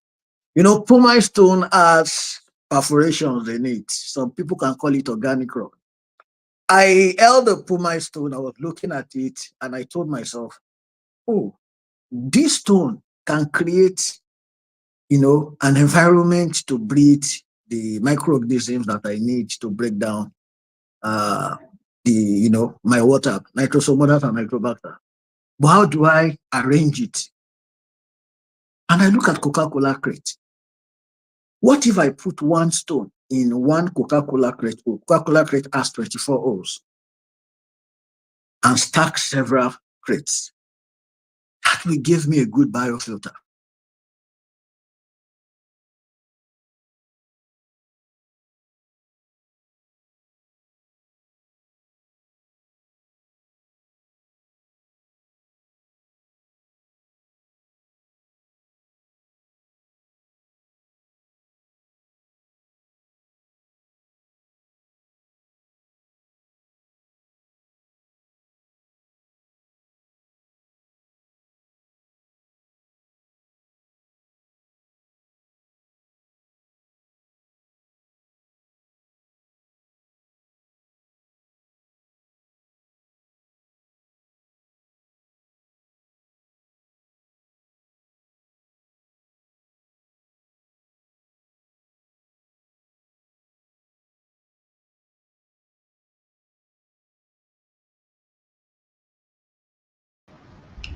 Okay, so it seems that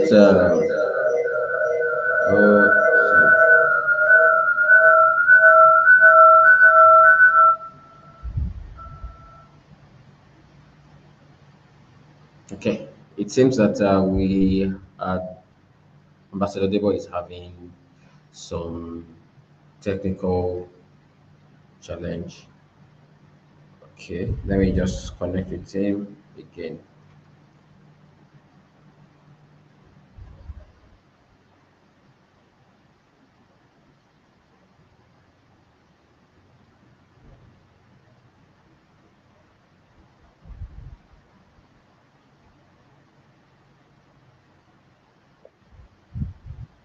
Okay, please let's wait for him as he joins back. All right. Can you hear me, Femi? Okay, yeah, you're back, sir. Yeah, sorry, I think it's the problem we have in Nigeria. It's the problem You're of back, sir. network. Okay, sorry, I got into Nigeria yesterday night. I think the internet issue. So as I was saying, using that system, I was able to build a biofilter, and my first production was over 80,000. This is somebody that was dreaming of 20,000, and I had over 80,000. It was beyond imagination. But where am I going? Innovation. Innovation. The result from this taught me a lot of things. And then from the pictures you are seeing, these are live, direct pictures from what BIC farms are done in our journey in agriculture that many of you can see and then learn from. That's why I said I just wanted this session to be very practical. And over the years, I've been able to transfer that technology to several thousand young people who started actually. For example, let me give you this. When I demystified that biofilter thing, a lot of my friends came, oh, we use flow-through system to breed fish. How can you teach us? Can you teach us this? I began to teach them. And then we started doing something, rent 2-bedroom apartments or 3-bedroom apartments, live in one room, buy IBC tank, cut it into half, set it up in the sitting room, in the other room, pipe everything to your bedroom, you know, and then set up hatcheries. So young people began to go into Abuja, Port Harcourt, Jos, Kano, Lagos, different places. That was from 2004, 2005, 2006 to set up hatcheries. They were breeding fish and they were growing. You understand? And that led to that. When in 2013, I saw a short documentary on CNN about soilless farming. That documentary, I think, was for 1 hour, but I saw the last 5 minutes or 10 minutes of it. It spoke something to my mind. And based on what I've done before, which I'll be mentioning in how to cultivate a mindset for, you know, innovation, I was able to replicate and start this journey again. And we are where we are today. All the pictures you are seeing are pictures from BIC Farms work. Prior to we starting this work, if you check Africa, go on Google, go anywhere, you won't see anything like this. We were able to replicate this because of the kind of calling we have, you know, and then our vision in the African space. When Femi was talking about me, he said, we want to create 10,000 jobs. I think that's a typo. My mission is to create 1 million jobs in Africa by the year 2025. And the system of doing that is to be able to train and influence 100,000 agripreneurs who can create 10 jobs each or more. So if 100,000 people can create 10 jobs through training, influence, and impact from BIC farms, we have helped to create 1 million jobs in Africa. And that's also another innovation, you know, from our work. Now, to innovate, adopt these following principles. They are simple principles, but they are principles that helps. And all the picture you are looking at, everything we have done at BIC Farms are based on the following principle. The first one is you must take ownership. You must take ownership. Precision Academy Cohort 2. I don't know the mindset you came into the academy with. Until you take ownership. One, ownership of the problem you're trying to solve. Ownership of your challenges. Ownership of your life. Believe that nobody owes you anything. Anything. Take ownership. Ownership helps people to become innovative. It's a major principle. You must take ownership. Any problem around, like when I went into fish farming and I saw I had to wait for 6 months, you know, I have to wait for 6 months. I hope I'm audible. If I'm not, please let me know. And I discovered I had to wait for 6 months. I told myself, wow, that's the gap. I'm going to do something. I'm going to make a contribution. I was very active in fish farming for about 6 years. And I started with an hatchery of 80,000 because of innovation. And I got to over 500,000 fingerling per cycle. Cycle is 6 weeks. But in that period, I've trained a lot of people that produces over 5 million fingerlings. So I stopped producing myself. I began to sell their fish. So take ownership. Number two, this number two principle for me is one of the most important principles if you will cultivate a mindset of innovation. And I call it adopt a beginner's mindset. Adopt a beginner's mindset. Femi, I don't know if you can see what I'm holding. If you can tell me what am I holding in my hand? I want to That's know it. you have a glass cup with you filled with water. Thank you. So now Femi just spoke like a professional. Professionals hardly, move fast in innovation. So as a beginner, don't say I have a glass cup in my hand. Just simply ask, what can I do with what you have in your hand? Now look at this particular picture that is on board. That's one of our farms in Canada. In that farm, you can see ewedu and ewedu and shoko and tete grown in a basement. The temperature outside was minus 35 degrees, but using what you called a rain, and an ordinary person will call it a rain gutter. You see, a beginner's mindset asks, what can I do with it? If you ask, what can you do with this glass in my hand or with this thing in my hand, even if you don't call it a glass, you can drink from it. So it's a cup. You can put fish in it. It becomes an aquarium. You can store pen, pencil, biro in it. It becomes a pencil or biro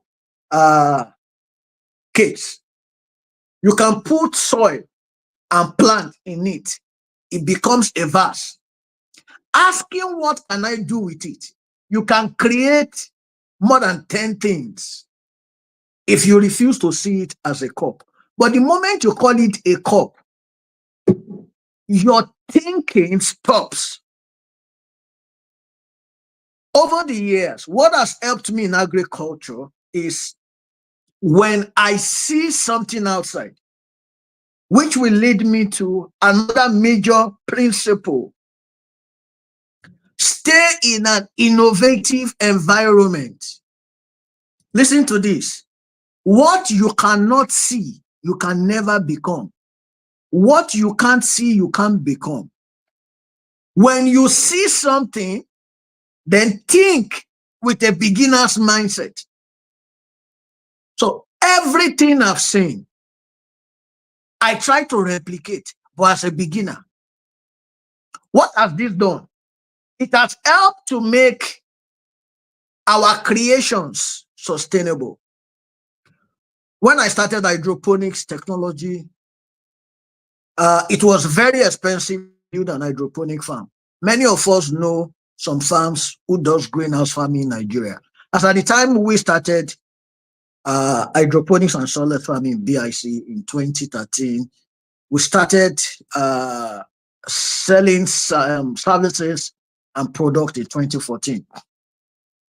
As at 2014, there is a big greenhouse company in Nigeria. I don't want to mention the name, but they don't do hydroponics simply because they knew hydroponic is not cheap. How will you get substrate and certain things? So they didn't do hydroponics. When I studied controlled environment and I knew, oh, we are going to do greenhouse, I saw the problem associated with soil. That's the first thing. The second thing I saw, Nigeria, for example, is a very young country, but many young people don't believe in agriculture because they don't want to be dirty. How do we get the young people into agriculture? And I saw that, oh, if they hear that they can grow without soil, it will attract them. So I can use this technology to attract young people. The next question is, how can we make it affordable? Then beginner's mindset. Everything we use in hydroponics, search through any hydroponics company in Nigeria now, you will see certain materials that are being used. BIC farms innovated almost all these products or almost all these components. Because I keep asking, what can I do with it? Look there, that's a rain gutter. Many of you have seen rain gutter around the roof. But I saw a planting trough. I remember when I was approaching the biggest importer of this trough into Nigeria from an American, the distributor of an American company, the largest manufacturer in the world. And I ordered a huge chunk. And they asked me, what project are you doing? And I said, it's not building. And the man looked. I said, what do you mean? I said, okay, visit us one day. He came to one of our farms and he screamed. And he took pictures. He said, I'm sending this to the manufacturer. That they never knew somebody is using their product for this. When I saw a rain gutter, I asked, what can I do with it? It's just that simple. What can you do with it? And that's a beginner's mindset. Beginner's mindset helps you to innovate. And it helps you to create what I call sustainable innovation. There is no point innovating when it cannot be sustainable, when it cannot be affordable. It's a waste of time. And that has led to a lot of problems and challenges we have in Africa. There are so many things young Africans, old Africans are bringing from foreign countries into Africa. But they are just bringing it, they're trying to dump it. And that leads me to my third principle. Think localization instead of globalization. Let me say that again. Think localization instead of globalization. Ask, in my local environment, what innovation do we need? How can we afford it in my local environment? Stop thinking about what they are using it for abroad or where you are bringing it from. Where you are bringing it from. How can you, adapt it to your local environment? There was a time I was producing rice. And that time, I do go to Onafowora market in Abeokuta, I was doing certain research. And I remember I visited Onafowora in 2011. I saw how the millers, they take paddy from farmers, mill, sell, and pay the farmers. And I saw where they were dumping rice husk in large quantity. I just saw that. It recorded in my mind, but I left it. In 2016, when we started commercial production of tomato using soilless medium, cocoa peat was our major resource. But cocoa peat was very expensive. We were importing cocoa peat from Sri Lanka, from India. One major reason why greenhouse companies in Nigeria did not introduce soilless medium, will the people be able to afford cocoa peat? The amount of, you need almost 1.5 tons of substrate in about 200 square meters of, greenhouse. And the question is, will the market be able to afford that? Because that alone is almost $1 million. But when I saw cocoa peat, we bought some, right? But I asked myself, what can we do to replace cocoa peat? Then I saw a document that spoke about rice husk. It was a short research somebody did. It wasn't even concluded. Then my mind told me, Onafowora is the home of rice husk. So I went to take some rice husk. It was free. They were dumping it. I did a research, planted with it, mixed it with cocoa peat at different ratios. And later I discovered how to use 80% rice husk, 20% cocoa peat. And that dropped the cost of substrate significantly. And that was how we introduced commercial cultivation of tomato. You can show some of the pictures there. Now, the pictures you are seeing now are not even just 80%. This picture are 90-10 using rice husk. When we demystified that, I went to Onafowora. I told the farmers in Onafowora, I told the millers, I said, we will be buying this because I know the moment we start using it, the demand will increase and it will become issues. We'll be buying it from you, don't worry. Today, if you go to Lafenwa, all the places they produce rice in Ogun State and beyond, rice horse is a major industry. It's a major industry. It's a major industry. And we introduced that. Now, the simple question of what can we do with it? There are so many things lying around every one of you. As you get into the academy, there are so many things you will be taught.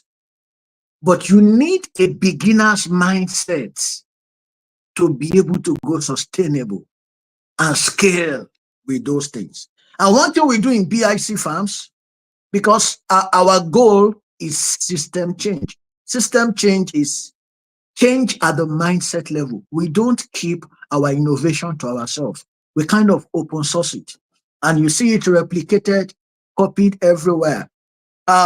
I saw a system called NFT, nutrient film technique system in hydroponics. You use water, to grow crops. If you look at that system, your pump must work continuously. When I saw it, I knew any system that needs constant pumping will not scale or become, sustainable in Nigeria. Electricity problem. And I told myself, what else can we do? And we introduce substrate into vertical farming. Look at those farms you can see there, using trough. All these farms add substrate. People were not building farms like that with substrate before we started them. People were using water, But I just looked at it and we just introduced that. And we showed the possibility. So it made things done cheaply and more sustainably. These ones you are looking at, there were pipes. I saw the idea online and I tried to create a local replica using, look at those cups. Those are disposable cups. A single net cup that you use in planting will cost today almost 400 naira. But a disposable cup will cost you maybe 20 naira. I, got soldering iron to create holes, turn it to net cup. I've seen several people, doing that today. All these were not available 2014, 2015, 2016 in Africa until BIC began to show, possibility of some of these things. So innovation must be, innovation will be more constant if you think as a beginner, if you think localization. And the next thing I want to talk about, I know my time is short, it's collaboration. We've been able to grow very fast, or we've been able to make sure some of these innovations succeed because we collaborated with friends. We have friends today who are building bigger or doing more than we are doing, in the industry. But we never competed. We collaborated with our friends. We collaborated with people doing things similar to what we are doing. There's a principle I learned from one of my ogas. He was the former SSA to the former president of Nigeria. He taught this principle called the big tent approach to disruption. Africa, especially Nigeria, has a problem. Whenever you see somebody comes with a disruptive idea, people start thinking displacement, even government. Any idea that brings disruption into the, the marketplace, some other person is thinking, how can I displace them? How can I get them off? If I don't have the understanding of some of these things I'm saying, maybe a company like BIC Farms will have left. Because people will come, they have more money, they have more influence, they have more, how do I put it? They have more reach, and they want to displace you. Displacement stifles innovation. So think collaboration. How can we work with this person? I was in Kenya sometimes in 2018, and I just saw an innovative product there called responsive drip irrigation. This irrigation does not need electricity. It has the drip line as what you called a micropore that responds to plants' thirst and hunger. And it will open by itself, release water anytime it senses something called exudate. Exudate is what the root of every plant releases anytime the plant needs water or nutrients. When I saw that thing, I remember the kind of vertical systems we are building. And I said, wow, if I can put this drip in my trough and cover it with substrate, it makes our system better. I got back to Nigeria and I developed what we now call RDT. Today, I see people build system, they call it RDT. They don't even know the meaning of RDT. RDT simply means responsive drip technique, vertical system. So most of the troughs, you can show those troughs again that you are seeing in the picture. As a drip irrigation, the grow trough, the white ones, as a drip irrigation under it, and is covered, yes, like this was now, and is covered, not this particular one, the previous one. I will tell the story of this. And is covered, yes, this one's, thank you, and is covered by substrate. So you plant, you won't even know how the plants are being fed. There is a drip under it that the substrate has covered. So we created RDT. This system were the first set we created. We call it A-frame. But I discovered later from responses from our customers that we have issues regulating the water at different levels. So I spoke with my team. How can we solve this problem? Then we brought about what we call the H-frame. Some of you must have seen the H-frame. The H-frame is the other picture where you see onions growing vertically there. This one, yeah. Because it's more leveled and the water levels, are not so different. Where am I going? Having a mind that challenges the status quo, which is the last principle I will talk about. Challenge the status quo. Helps you to be very innovative. Helps you to be very innovative. Listen to this. Coca-Cola did not create the refrigeration machine, the fridge and the freezer.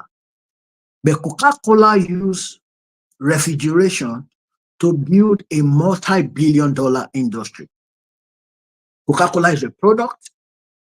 Today, you will see branded fridges, branded freezers, and all that with Coca-Cola.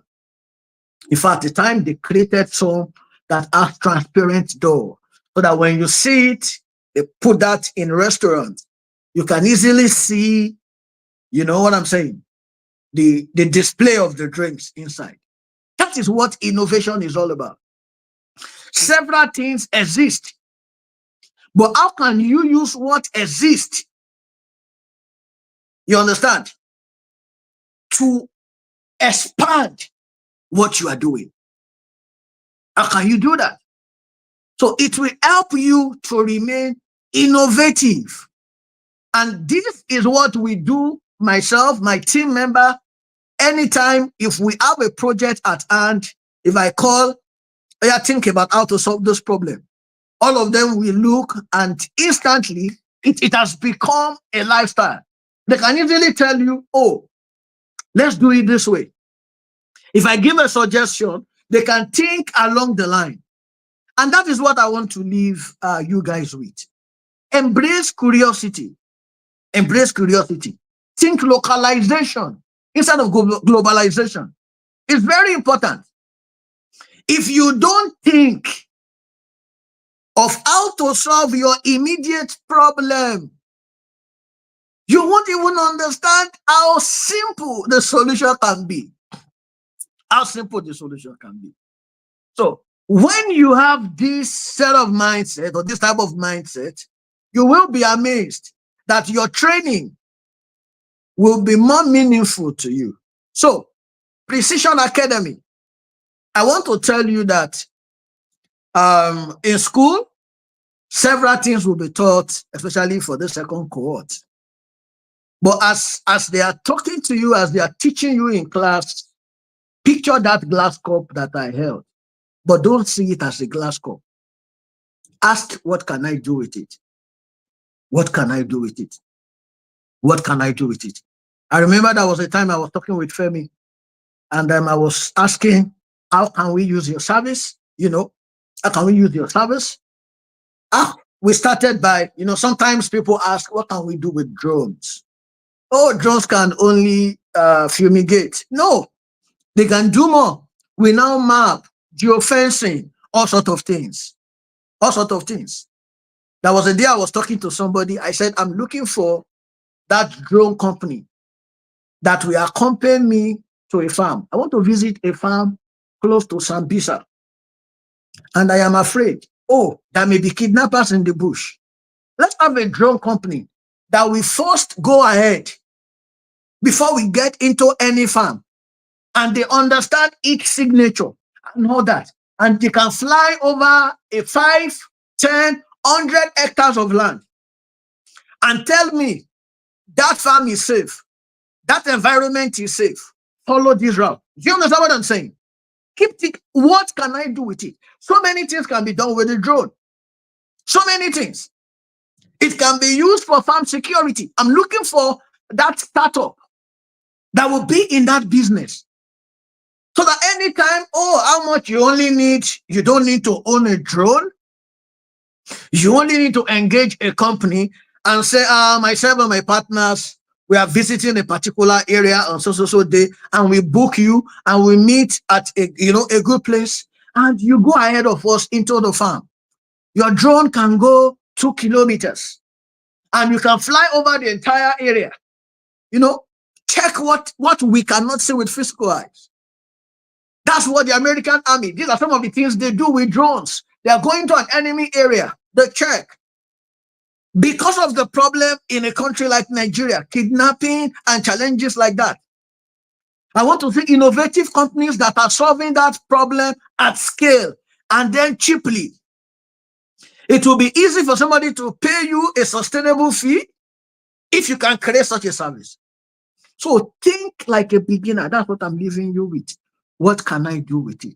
And eliminate displacement. Many people, as I'm talking to you, a lot of people wants to become Femi flying farmer. Instead of thinking, Femi has inspired us. What can we do with Femi to expand? And that has actually stifled innovation and growth in Africa. Think collaboration. Think it's a big tent. It's a big tent. How can we all coexist? Myself and quite a number of friends in our space are good friends. We do things. Instead of competing, we collaborate. What can I do to partner?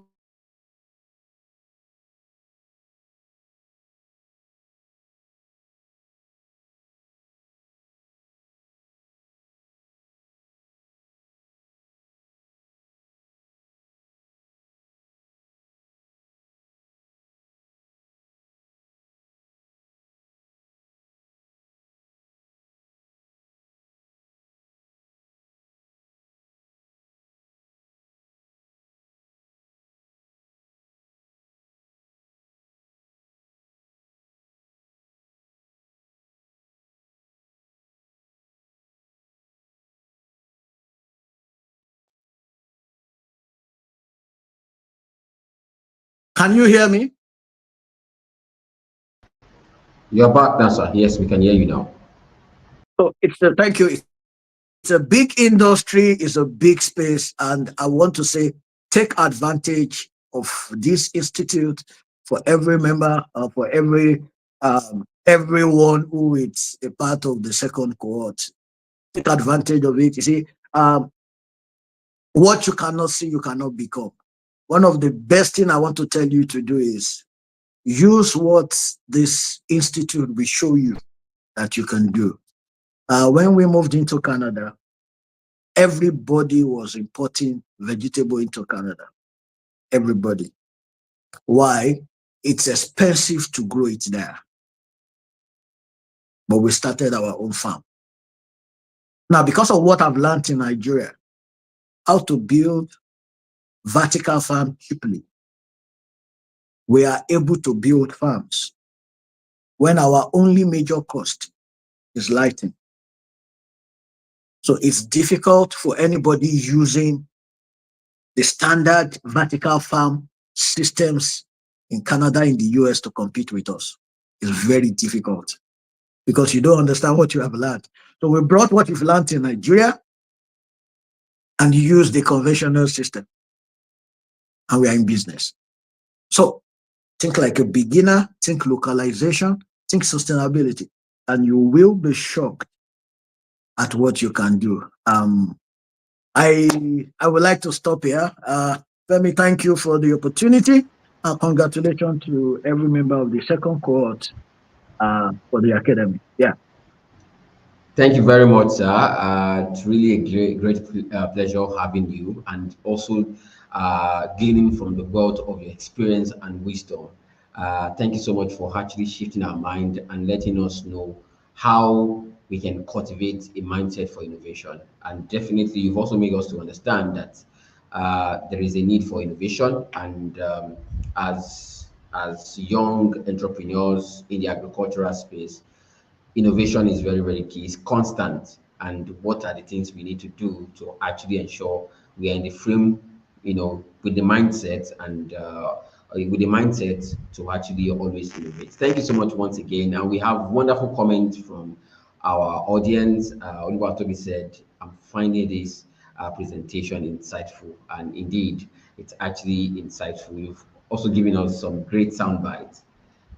Yes, it's Adewale Olabanji also mentioned, quoted you. You cannot feature in the future. You are not pictured. Like you cannot actually achieve what you have not seen, like you said. So thank you so much once again. It's a great presentation. So without further ado, we want to actually call on the next speaker. Thank you so much for the wait. We appreciate that. Okay. Would Mommy Edobong, are you on? Let me try to figure on. Okay.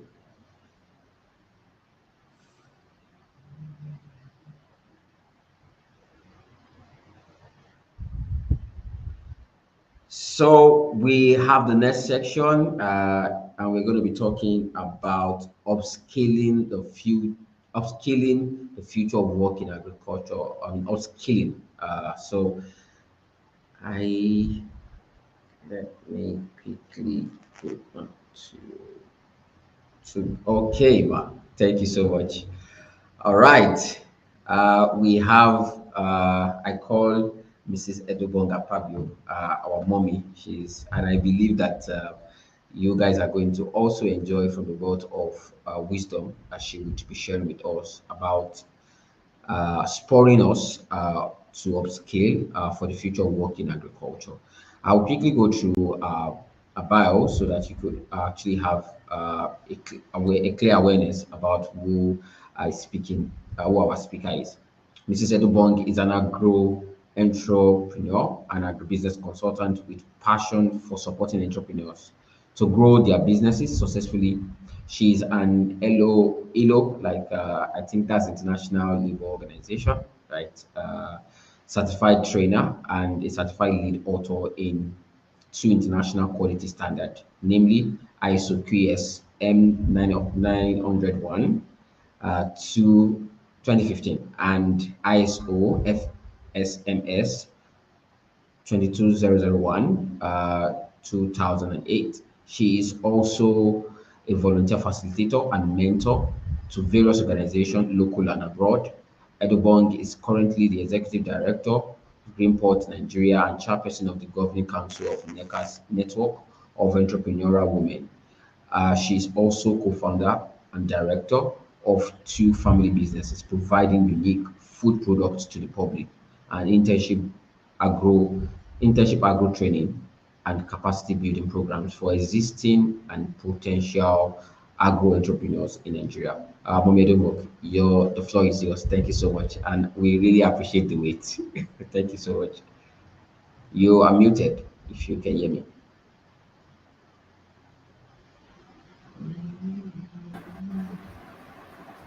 Okay.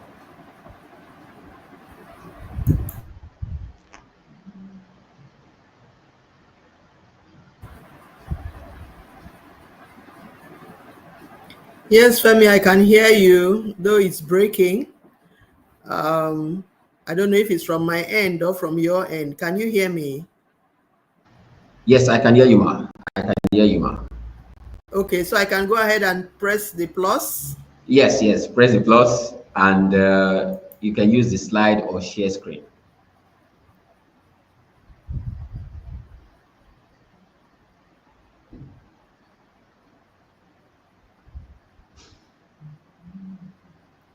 Okay, so Femi is asking me share screen slide. So let me, okay, one moment. Yes. I'm using this for the first time, so I'm really Yeah, trying to I learn. understand. I understand. But It's I an like it. interesting platform. It's very, very interesting. Very, very interesting. Yes.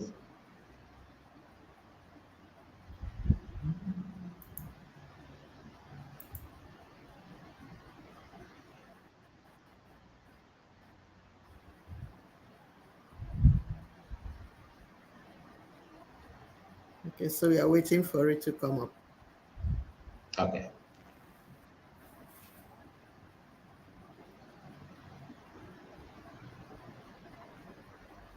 Wow, I don't know why it's so slow, but I hope I've done the right thing. Yeah, if it's loading, it's not a problem. It's going to come up. Should I have pressed share screen? It should share screen first. But if it is loading from your, yes, I can see your screen now. So yeah, it's Okay, up. okay. Yes, All ma'am. right. Femi, can you see that? Yes, I can see it. Hello, Femi, can you see my screen? Yes, I can see your screen, ma'am. Okay, so what do I do if I need to take it to the next screen? I can't seem to see the. So you just All click right, I've on seen that. yes. Okay. Perfect. Good morning, everyone. Thank you for having me. Very warm welcome to all the participants of the cohort 2 of the Precision Agriculture Incubation Program. And thank you for having me on this, your grand opening ceremony.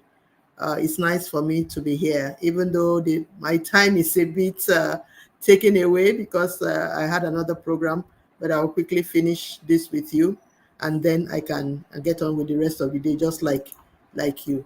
I'm also praying for all of you that this course, will help you. The two facilitators, earlier facilitators, Dr. Debo and Dr.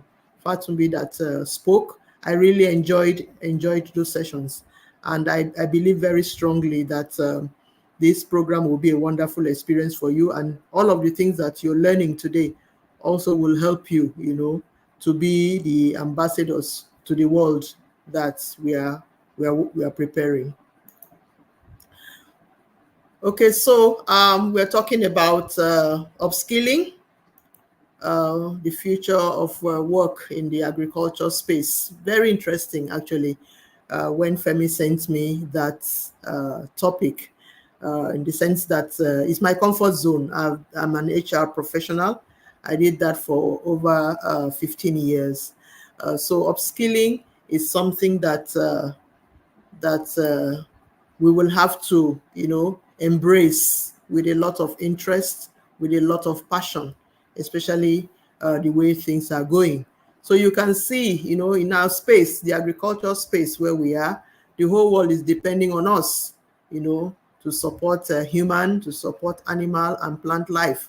You may be thinking that it's only human beings that the agriculture sector supports. No, the agriculture sector also supports animal and plant life. Our major offering, which is food, is for humans. We also provide feed for animals, and we provide nutrients for plants. So that's our deliverable, that's our food, which is a major deliverable, is what the whole world, is going to depend on. Population is growing. According to the UN report 2022, we are told that the population is expected, to exceed 9.7 billion people by 2050. 9.7 billion people by 2050. Look at how many mouths, that we have to feed. So we are going to provide food for this mammoth, number of people, and that means a lot. So a lot of things are going to be done. A lot of things are changing. A lot of things, will need to be considered. A lot of things will need to be recalibrated. All of the things that Dr. Fatunbi spoke about, all of the things that Debo has just spoken about, they are going to be required for the agriculture workspace of the future. In the next probably 30 minutes, we'll be talking about the future of the agriculture workspace. If you look at what we used to have before, which I refer to as the traditional workspace, agriculture just, was all about just looking for land that is suitable for you to be able to plant,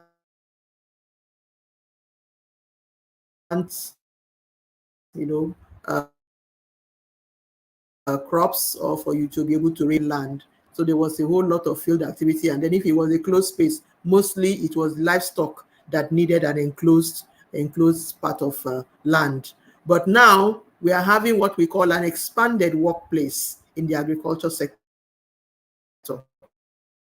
Debo has spoken so much about indoor vertical greenhouse farming. That's one of the situations, that we have experienced in water bodies. So we are having aquaculture in different innovative respects. We are also looking at precision agriculture. We are looking at regeneration agriculture. I listened very closely to what Dr. Fatunbi was speaking about soil health, and we are having so many innovations to see all kinds of activities around regeneration of lands for agricultural productivity. So there's a whole lot, that is happening. And then we are having the digital agriculture, all the technologies, that are being expressed, all the technologies that are being deployed in different areas. Dr. Fatunbi spoke about it. Debo also spoke about them. So we are having all of these things play out in the new workspace in agriculture. And that should fire us, to be thinking around what we are going to even be looking at more coming, in the future. And if we are even looking at from that report from the UN and considering 2050, let us even say between now and 2050, you can't even begin to imagine the kind of workspaces that we are going to have in agriculture. The traditional workspace is almost gone. You're not going to see a lot of some of those hoe and cutlass activities anymore.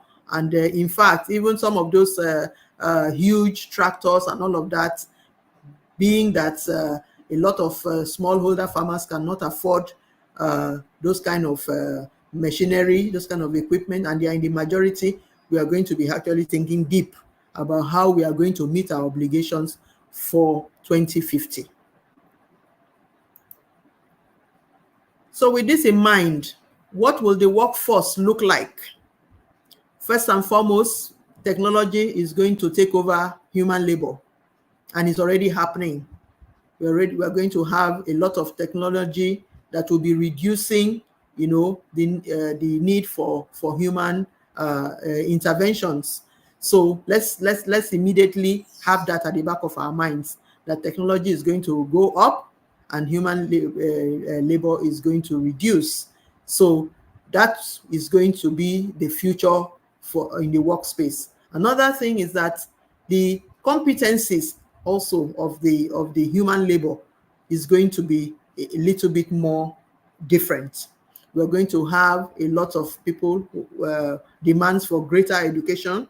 We are going to have demands for greater skill sets. Those will be required to be able to meet those needs of the technologies that are being deployed. All these, different developments, they are going to need new educational qualifications, and they are going to need different skill sets. Also, we are going to be needing people who professionalize. We are going to be needing experts.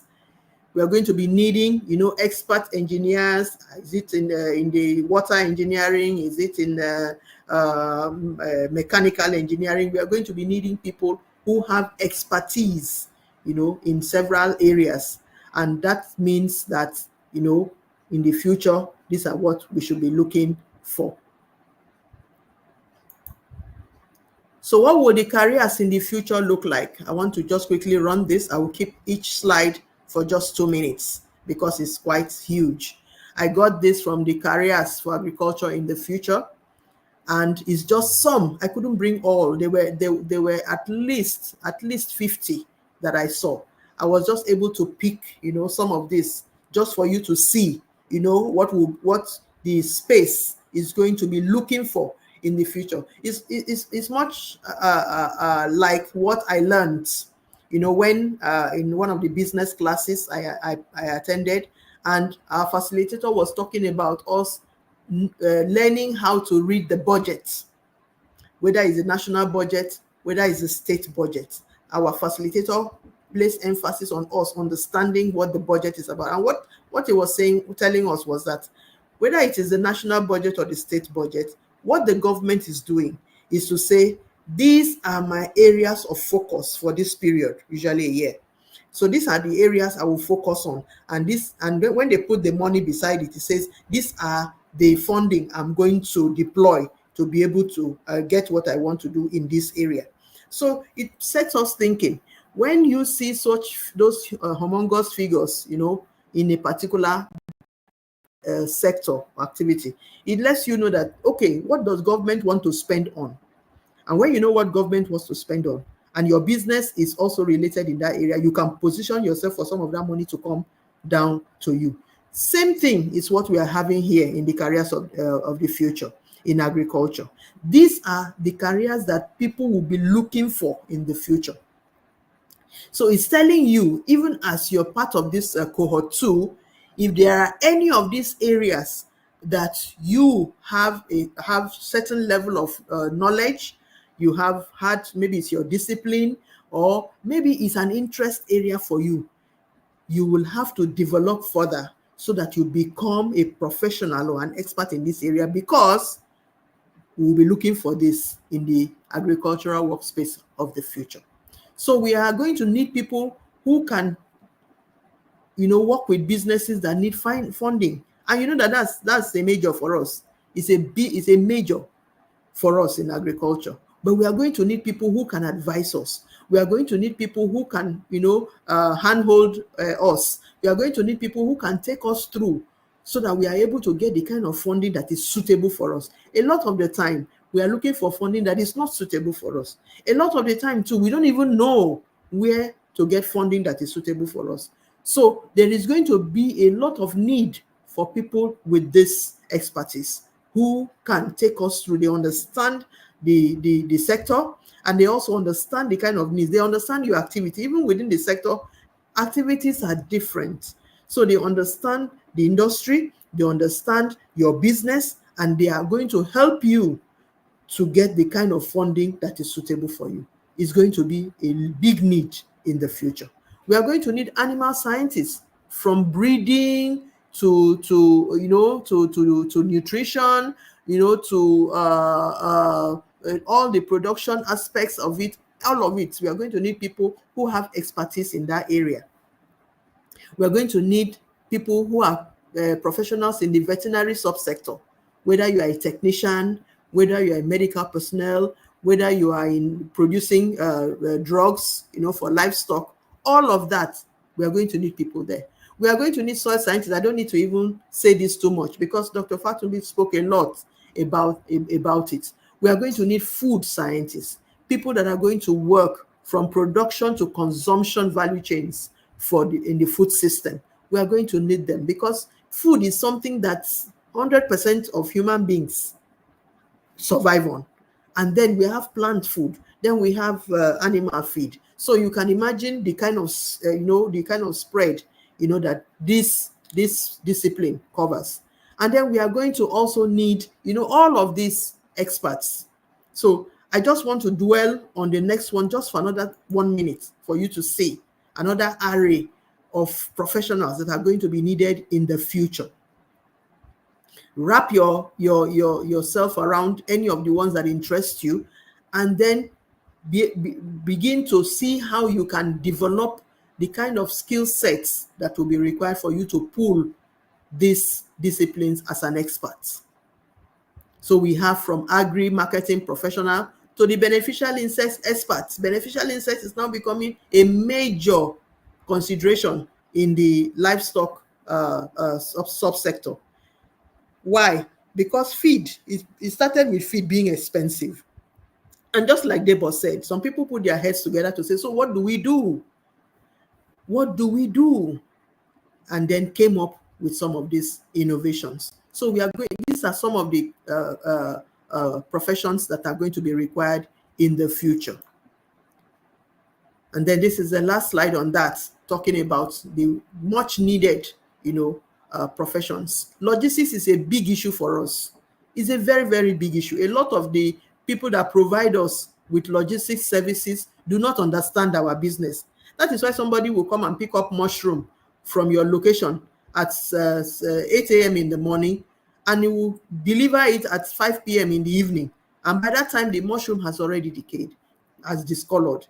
You can imagine that kind of loss, because the customer will not accept it. So you now have to replace the order at a loss to yourself. They do not understand our business. We need those who will understand our business. We need those who will give us end-to-end logistics services, and satisfactory ones for that matter. So we need to have people who will understand the territory. It's not all of us that are into tin tomatoes. Some of us are into perishable, produce, and we need to have them consider us so that we are able to do our businesses well. So let's talk about upskilling for the future of work in agriculture, because like I've said earlier, for us to be able to meet the demands of the workspace in agriculture in the future, we need to upskill. The kind of developments that have already started, and if we are using the 2050 year from the report of the UN, then you can imagine a lot of the things that will transpire. So upskilling is a given. We just have to do it if we are going to be successful in agriculture in the future. And this is what Albert Einstein said. He said, you cannot solve today's problems with yesterday's solution. Imagine that. You cannot solve today's problems with yesterday's solution, meaning that there will be problems in the future that we are entering, and it is not today's solutions that will solve them. So we are going to prepare to solve the problems of tomorrow today. That is what we are doing at this program, to prepare to solve the problems tomorrow today, not to use the problems of today for tomorrow. It may not be suitable. So let's talk about upskilling. Upskilling has to do, with adding more. Upskilling has to do with increasing, your level of skilling, your abilities. Because when a workspace is changing in another direction, you know that so many things that you didn't know before have come up. So many things that are required now and you don't know have come up. So those situations are playing out in your workspace. Let me take you back to what happened when there was typewriter and when computer came. They were professionals in typewriting. There was a course at tertiary level for shorthand and typewriting. A lot of secretaries were trained on that, and they were competent. They were very good. They were very knowledgeable in their jobs. So they could do a whole lot of their work because they had that competence. And that was what was required at the time. When computers came, not only we were not required to go and do a secretarial course to know how to use the computer. No, anybody can learn and use the computer. So the workspace did not now require secretaries that read secretarial administration or secretarial studies before you can be a secretary. It only required you to be able to use a computer. And so many people could do it. You could read theater arts in the tertiary institution, and you know how to use a computer. That's the job. You could read science, any science subject, and you come out, you know how to use the computer. That's the job. So secretaries were almost rendered moribund. They were obsolete. Typewriter, obsolete. So what do you think they needed to do? They needed to learn. If they wanted to continue in their professions, if they needed to continue having good jobs, they needed to upskill. They needed to learn how to use the computer. They needed to learn how to use computer applications so that they will be valuable in their jobs. So upskilling is an intentional thing. If you don't want to be forced, you will not have to be forced. So you have to intentionally adapt to the learning environment that will enable you, to acquire more knowledge, deeper knowledge that you will need to be able to do your work better, or to be able to function in the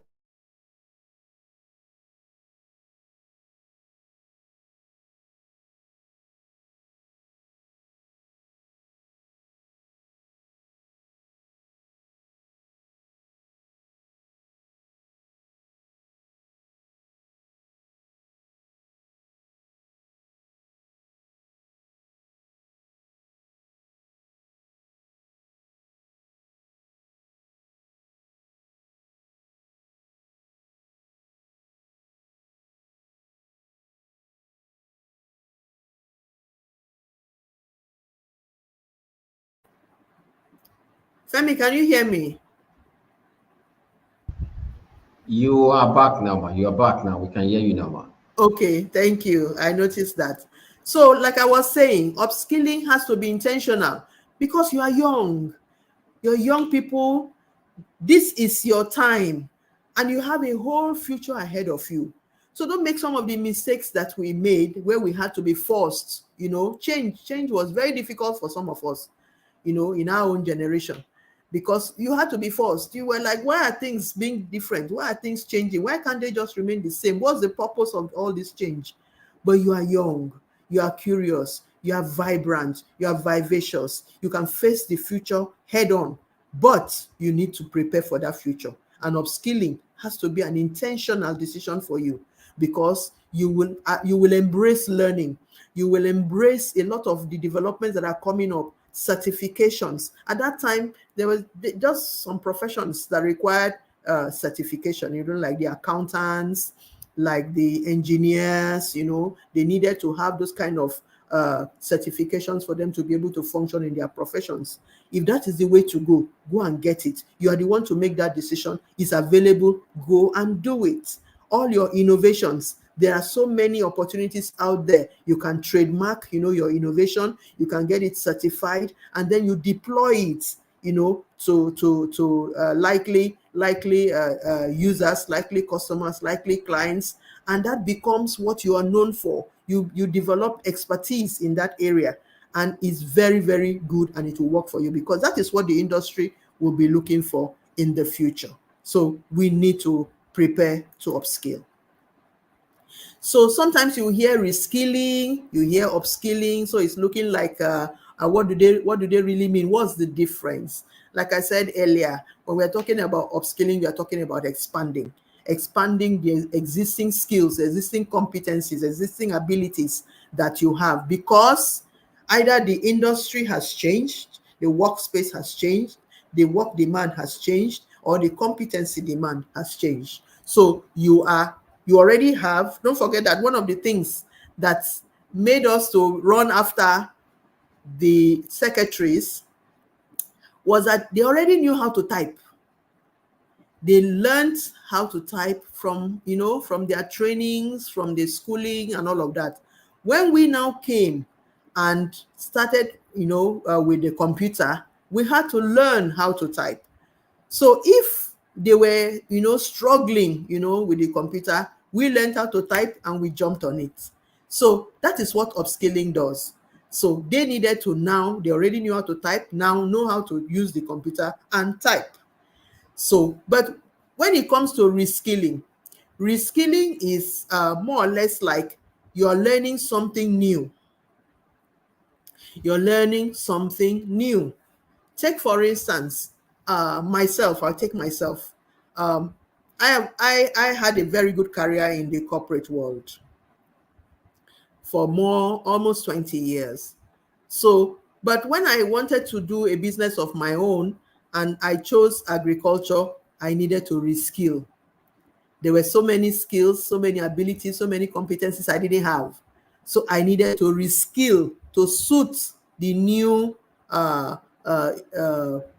plans I had for myself, the new ambition, I was getting into. So that's upskilling and reskilling. Upskilling, expand. Reskilling, you are getting new skills in order to be relevant to where you're going. So what are the benefits of upskilling? We've talked upskilling, difference between upskilling and reskilling. So how will it work for you? Number one, when you upskill, you close skills gaps. There will be a lot of skills in the area, of your expertise. So the more you upskill, the more you close any gaps, that may be observed in those areas. So you acquiring more skills means that you are closing skills gaps, identified skills gaps. And then, of course, the more you know, the better you become. So your productivity will not only increase, but it will be more valuable. You'll be more valuable either to your employer or to your business. You'll be more productive and you'll be more valuable. For those of you that are going into career environments in the agriculture sector, you will grow better, because when you upskill, you are in a very knowledgeable position, and whatever career that you undertake, you are going to be more competent. So upskilling makes you more competent, and then you are better prepared to adapt to new technologies and methods. Recall that I've told you that in the industry of the future, in the agriculture industry of the future, there's going to be a lot of demonstration of technologies, a lot of demonstration of new methods of doing things. Debo has spoken a lot about it. Some of those items that he was now using in his indoor farm, they were actually produced for a different reason. He now repurposed them, and look at what has happened. So new methods for those who were only used to, open field farming. We are having a whole lot of operational technologies, a whole lot of technologies to be deployed in our practices, that when you upskill, you are better prepared to adapt to them. Look at all the drones. Debo said it was just, to spray and this and that. No, we now gave it work, more work. You can do this. You can do security work for us. You can do spy work, espionage work for us, like it's being done in other places.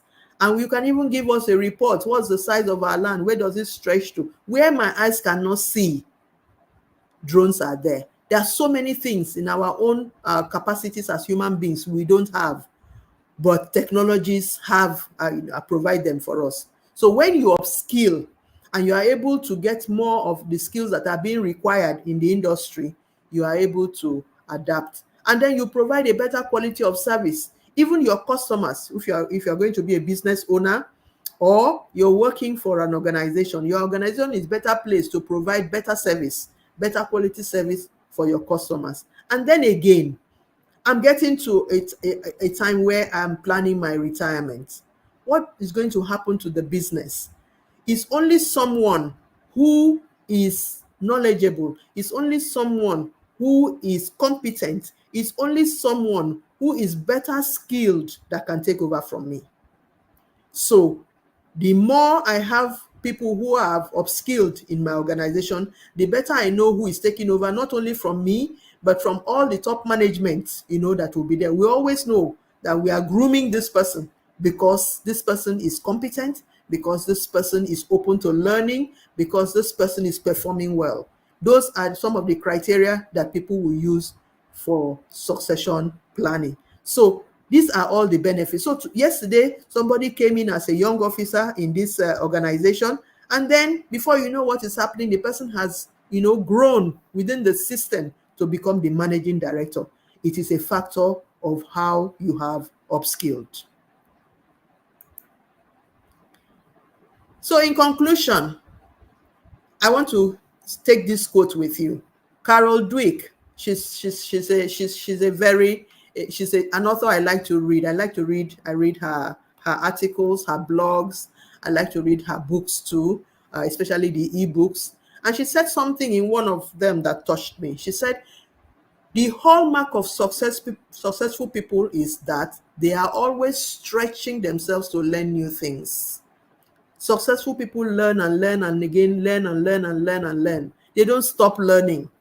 No, they don't. If anything new comes up, they go to learn about it. Something new comes up, they go to learn about it. They have this knack of embracing learning, because that is what will make them to be successful. A lot of the time, people will be, wondering that, why did this person, grow, outsmart me, was promoted over and above me. Go and, instead of you to be complaining, instead of you to spend time grumbling, spend time studying that person, because that was what the person that approved the promotion did. They studied that person. I learned a lot in the course of my career in the corporate world. I learned that I need to study people who are successful. I made it a point of duty to study my colleagues, especially those ones that were winning employee of the month, staff of the month, back to back. I studied them. I didn't get to the point of envying them. It won't help me. I had to study them. I spent time to befriend them so that I can study what is it that is making this one tick. And all the lessons I learned from those experiences helped me, both because of my career and in my business. So you have to be ready to learn. You have to be willing to learn. The world is only available for those who are ready and prepared and willing to learn. And not only that, they will apply their learning. You are only as good as what you do. So if the quality of your work, does not match the level of your learning, then you are not going to be useful to yourself. You are not going to be useful to your business or your employer. So you have to always ensure, what does my job role, what does it need at this point? What does my employer need at this point? What does my business need at this point? Where do I have a gap and what do I do with it? And then you can discover that learning can help you, to close that gap. And then you make yourself available for learning. It's a fantastic way, to solve a lot of problems. And then I want to say to you this morning that a brilliant future awaits you. It is an interesting future. My dad never had any good thing to say about agriculture, I tell you, because he was raised when agriculture was tedious, when agriculture was equal to poverty, when agriculture was equal to suffering. That was how he was raised. So, where he was raised, that was the environment. So for somebody like my dad, education provided him with the tickets to run away from agriculture, and he never encouraged us at all, to do anything in agriculture. I recall growing up, my mom My mom had a poultry, my mom had a piggery. We always had a backyard garden because to feed that quantity of children that they brought to the world, it would not be on their salaries. And both my parents were on salary. My dad worked, you know, he had a job as an accountant, and my mom was a nurse. She worked in a hospital. So they were earning salary. But the free time that my mother had, because she had a liking for agriculture, she saw agriculture as a necessity. So when we had the backyard garden, my mom was using, you know, some of those things to feed us. We were not even selling them. We were using them to feed. So we had basic vegetables from the garden. We had, we had chicken. Countdown to Christmas. By this time, we have already put a goat there, a kid, right from like July or August in preparation for Christmas chops. So that was what she saw it as, despite the fact that she came from that kind of background where agriculture was seen as for the unlearned, for the illiterate, for the poor, and all of that. So then my mom also, she would look out for any space. As we grew, you know, she was looking out for space and said, oh, she has this space, she wants to do a poultry. And she will go for training and come back, and we were running poultry. It was from that poultry that my socks was bought, my sandals for school was bought. If I wanted school bag, it came from there. All of that, because my father would just pay the school fees that is on the bill that was sent with my report card. So if anything outside that one, my provisions came from, you know, all those, my mom's extracurricular activities, which was in agriculture. When my mom started a piggery, we were living in Kaduna at the time. The Chinese were building the trains, they were building the train track, you know, in Kaduna. There were a lot of them. So my mom started raising pigs, and you can't imagine the kind of customers we were having. I learned a lot from that experience. These Chinese people, they will come and buy the piglets, you know, just the ones that have just been weaned. I used to wonder, why would they eat, you know, these piglets? What is it about the piglets that they are looking for? Until I discovered why. And we would sell off, you know, as soon as they are weaned. And I really enjoyed it. But my father never encouraged me in that respect. In fact, he never encouraged any of us. So when I told my dad shortly before he died that I was retiring from corporate work and I was going into agriculture, my dad, he was speechless for a long time. He couldn't discuss it with me because he was wondering, you know, why am I taking that kind of decision? I was doing so well. So why would I take that kind of decision? But then again, when he was thinking that maybe when I go and see the suffering that is happening there, I will run out. Before he died, he was like, he never could have believed that agriculture will attract, you know, somebody like me. But that was because of all the developments, you know, that came up. I wasn't in their generation. I didn't see all that they saw. They didn't have a farm that I was working with. So I didn't see that. I am looking and seeing a very fantastic future ahead of you. And I am telling you that this program, this cohort 2 that you have joined, is going to provide you with just a little bit of that periscope for you to see the future that I am seeing, because you're going to be provided with the kind of knowledge, with the kind of information, with the kind of insights that will help you to build yourselves towards that future. And I want to pray that you will make the best of it. Once again, let me congratulate all of you that are participants in the cohort 2. I also want to commend the integrated precision team. They are doing fantastic work. Femi, you are doing so well. You know, I always admire your work. Thank you so much for having me. And see you next time. Thank you so much, Ma. It's really a great pleasure having you speak to us.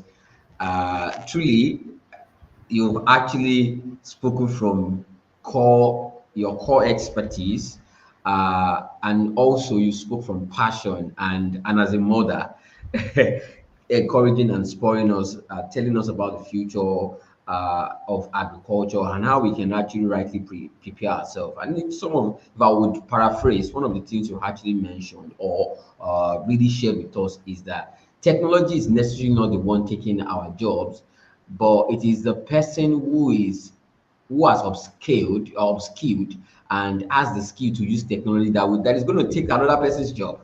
Yeah. Because that using the case of the secretariat, typewriter, all that, as an example, really, really great. And you also make us to understand the importance of upskilling.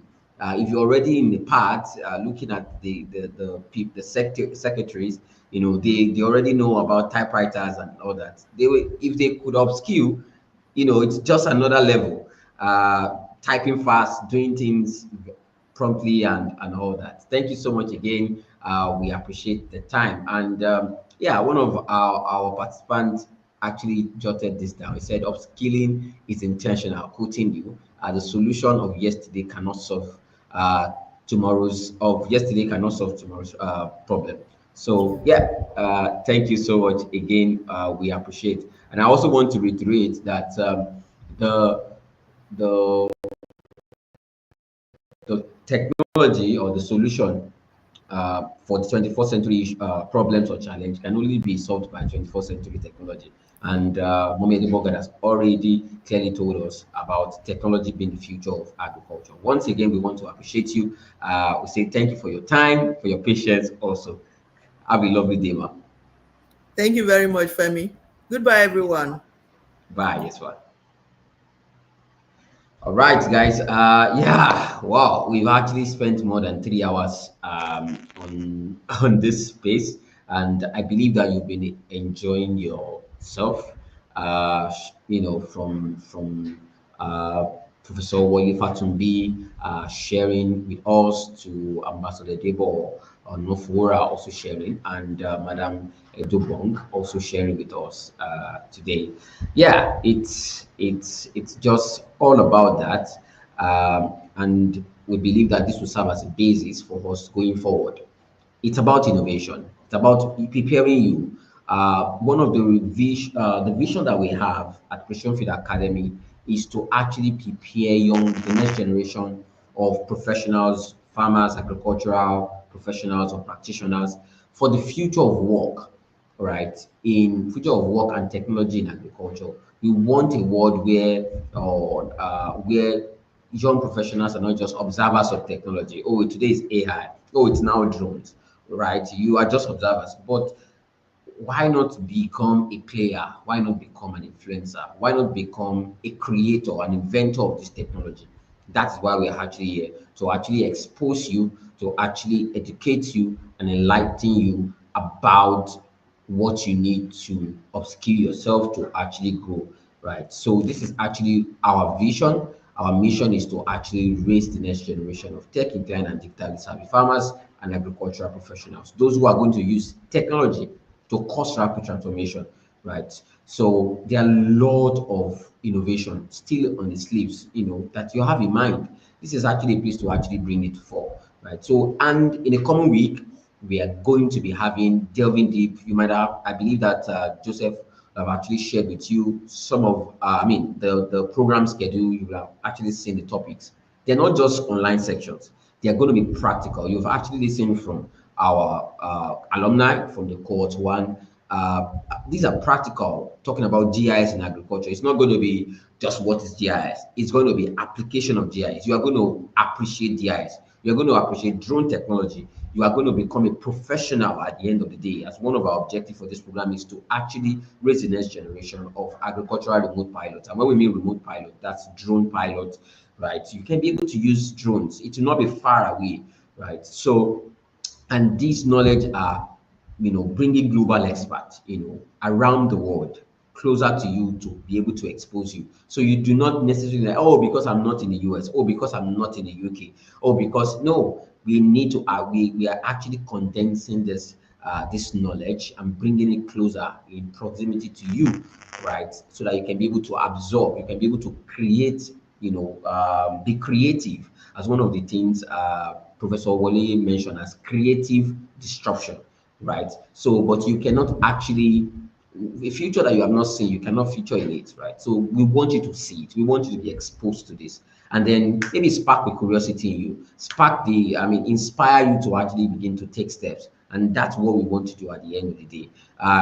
I'm actually delighted with some of the comments and testimonials from our alumni, doing amazing work, applying this change of mindset. That is what we are all about, right, in this program. So sit tight, and by tomorrow, we will be having a webinar. I'm going to be leading that. It's on crop protection with drone technology. So we are going to be talking about how we use drone technology to help farmers protect their investment. That's what crop protection is about. If farmers are planting, to actually make money. So if we are protecting their crops, their animals, it means that we are protecting their investment. So how can we actually use drone technology, right, to actually deliver on this? So this is actually something that we're going to be talking about tomorrow. So tomorrow, 4:30 p.m. GMT +1. So depending on where you're actually joining us from, GMT +1, that's Nigerian time. You join us. The link will be shared with you if you have actually registered. You are also on the WhatsApp platform. If you're not yet on the WhatsApp platform, please check your mail. There is actually a link sent to you. WhatsApp will actually make the conversation or sharing information update to you smooth and faster. I believe so. So thank you so much once again for actually joining. If you have questions, please pop it in the comment section before we actually wrap up, or do well to actually send us an email, right, at yeah, you can see that the email on the screen, precisionfeedacademy@gmail.com. So you have any inquiry or any complaint or any comment, please send us an email there. Or if you're on the WhatsApp group, just do well to actually drop us a message. Yeah, without taking much time again, I believe that you've been able to enjoy the orientation. And don't forget, this program, you need for you to actually have certificate at the end of the day. I need to reiterate, certificate at the end of the day, you need 95% attendance. And it's very, very important. And at the end of all of this, we are going to be having an assessment where you're going to be taking, aside from independent learning certificates that will require of you to actually get your certificate. So certificates on drone piloting, we're going to be dealing that in details, but this is going to be shared with you. Check out your email on WhatsApp group. You're going to have more information on that. Not only that, we're going to also be having through this program, aside from the virtual section, which is going to be 5 weeks, the first 5 week. And one of the things we've learned from the first cohort and we are changing is to actually condense our practical together. And we're actually going to be having this practical in FUNAB, Federal University of Agriculture, Abeokuta. So this is a partnership with FUNAB, right? So we're going to be having this, the practical in FUNAB. So the facility in FUNAB will be available for us. So no matter the number, there is facility to actually take care from simulation class to drone model aircraft building. You are going to be building your own drone model aircraft that is going to fly, right? So you have to be there. And also teaching you how to use agricultural drones for mapping, for spraying. You are going to see all that. And these are the things that cohort 1 also enjoyed. And also I need to mention, so if you are actually particularly available and interested for the on-site learning, you will need to make a commitment fee of just 50,000 naira only. Okay, so and that is actually, so that's what you're going to be doing. It's less than $30, right? So you need to actually ensure you actually make that commitment. So we made the sponsors made the decision so that commitment is very, very important, and you need to actually put your money where your mouth is, right? As little as possible. This is actually so. And when Joseph was sharing about Precision Feed Academy, we have courses. We have advanced courses on drone technology, which are not in any way close to that. Let me just say, maybe the list of our courses is actually 250, and as much as 1.5 and all that. So, but we're just actually requiring to make this commitment fee, to your learning. It's actually important. And no stress if you do not actually have that this week before the deadline. The deadline is still by the first week of November. So you should be able to gather yourself together. And if you have any challenge, please write to us. We'll be happy to help you out and see what we can actually do. If I'm actually forgetting anything, we'll be communicating everything in details to you through your mail and also on the WhatsApp group. So, Joseph, is there any other information I'm actually mixing up before we actually call it a wrap? Everyone for joining. We don't really have much information. I think Mr. Femi has relayed everything to us. So every other information that you need to know about as regarding the webinar tomorrow and the proceedings about the forthcoming sections on Precision Agriculture Incubation Program will be sent to your mail and also in the closed WhatsApp group. So just to give information before time, so everybody can be on the same page. All right, thank you so much. All right, thank you so much. It's been a fantastic time on this program orientation, and we want to appreciate you for the wait, right? We want to appreciate you for the long wait, and I believe it was worth your time. So let's actually see tomorrow, 4:30 p.m., right? Talking about drone technology for crop protection. Bye.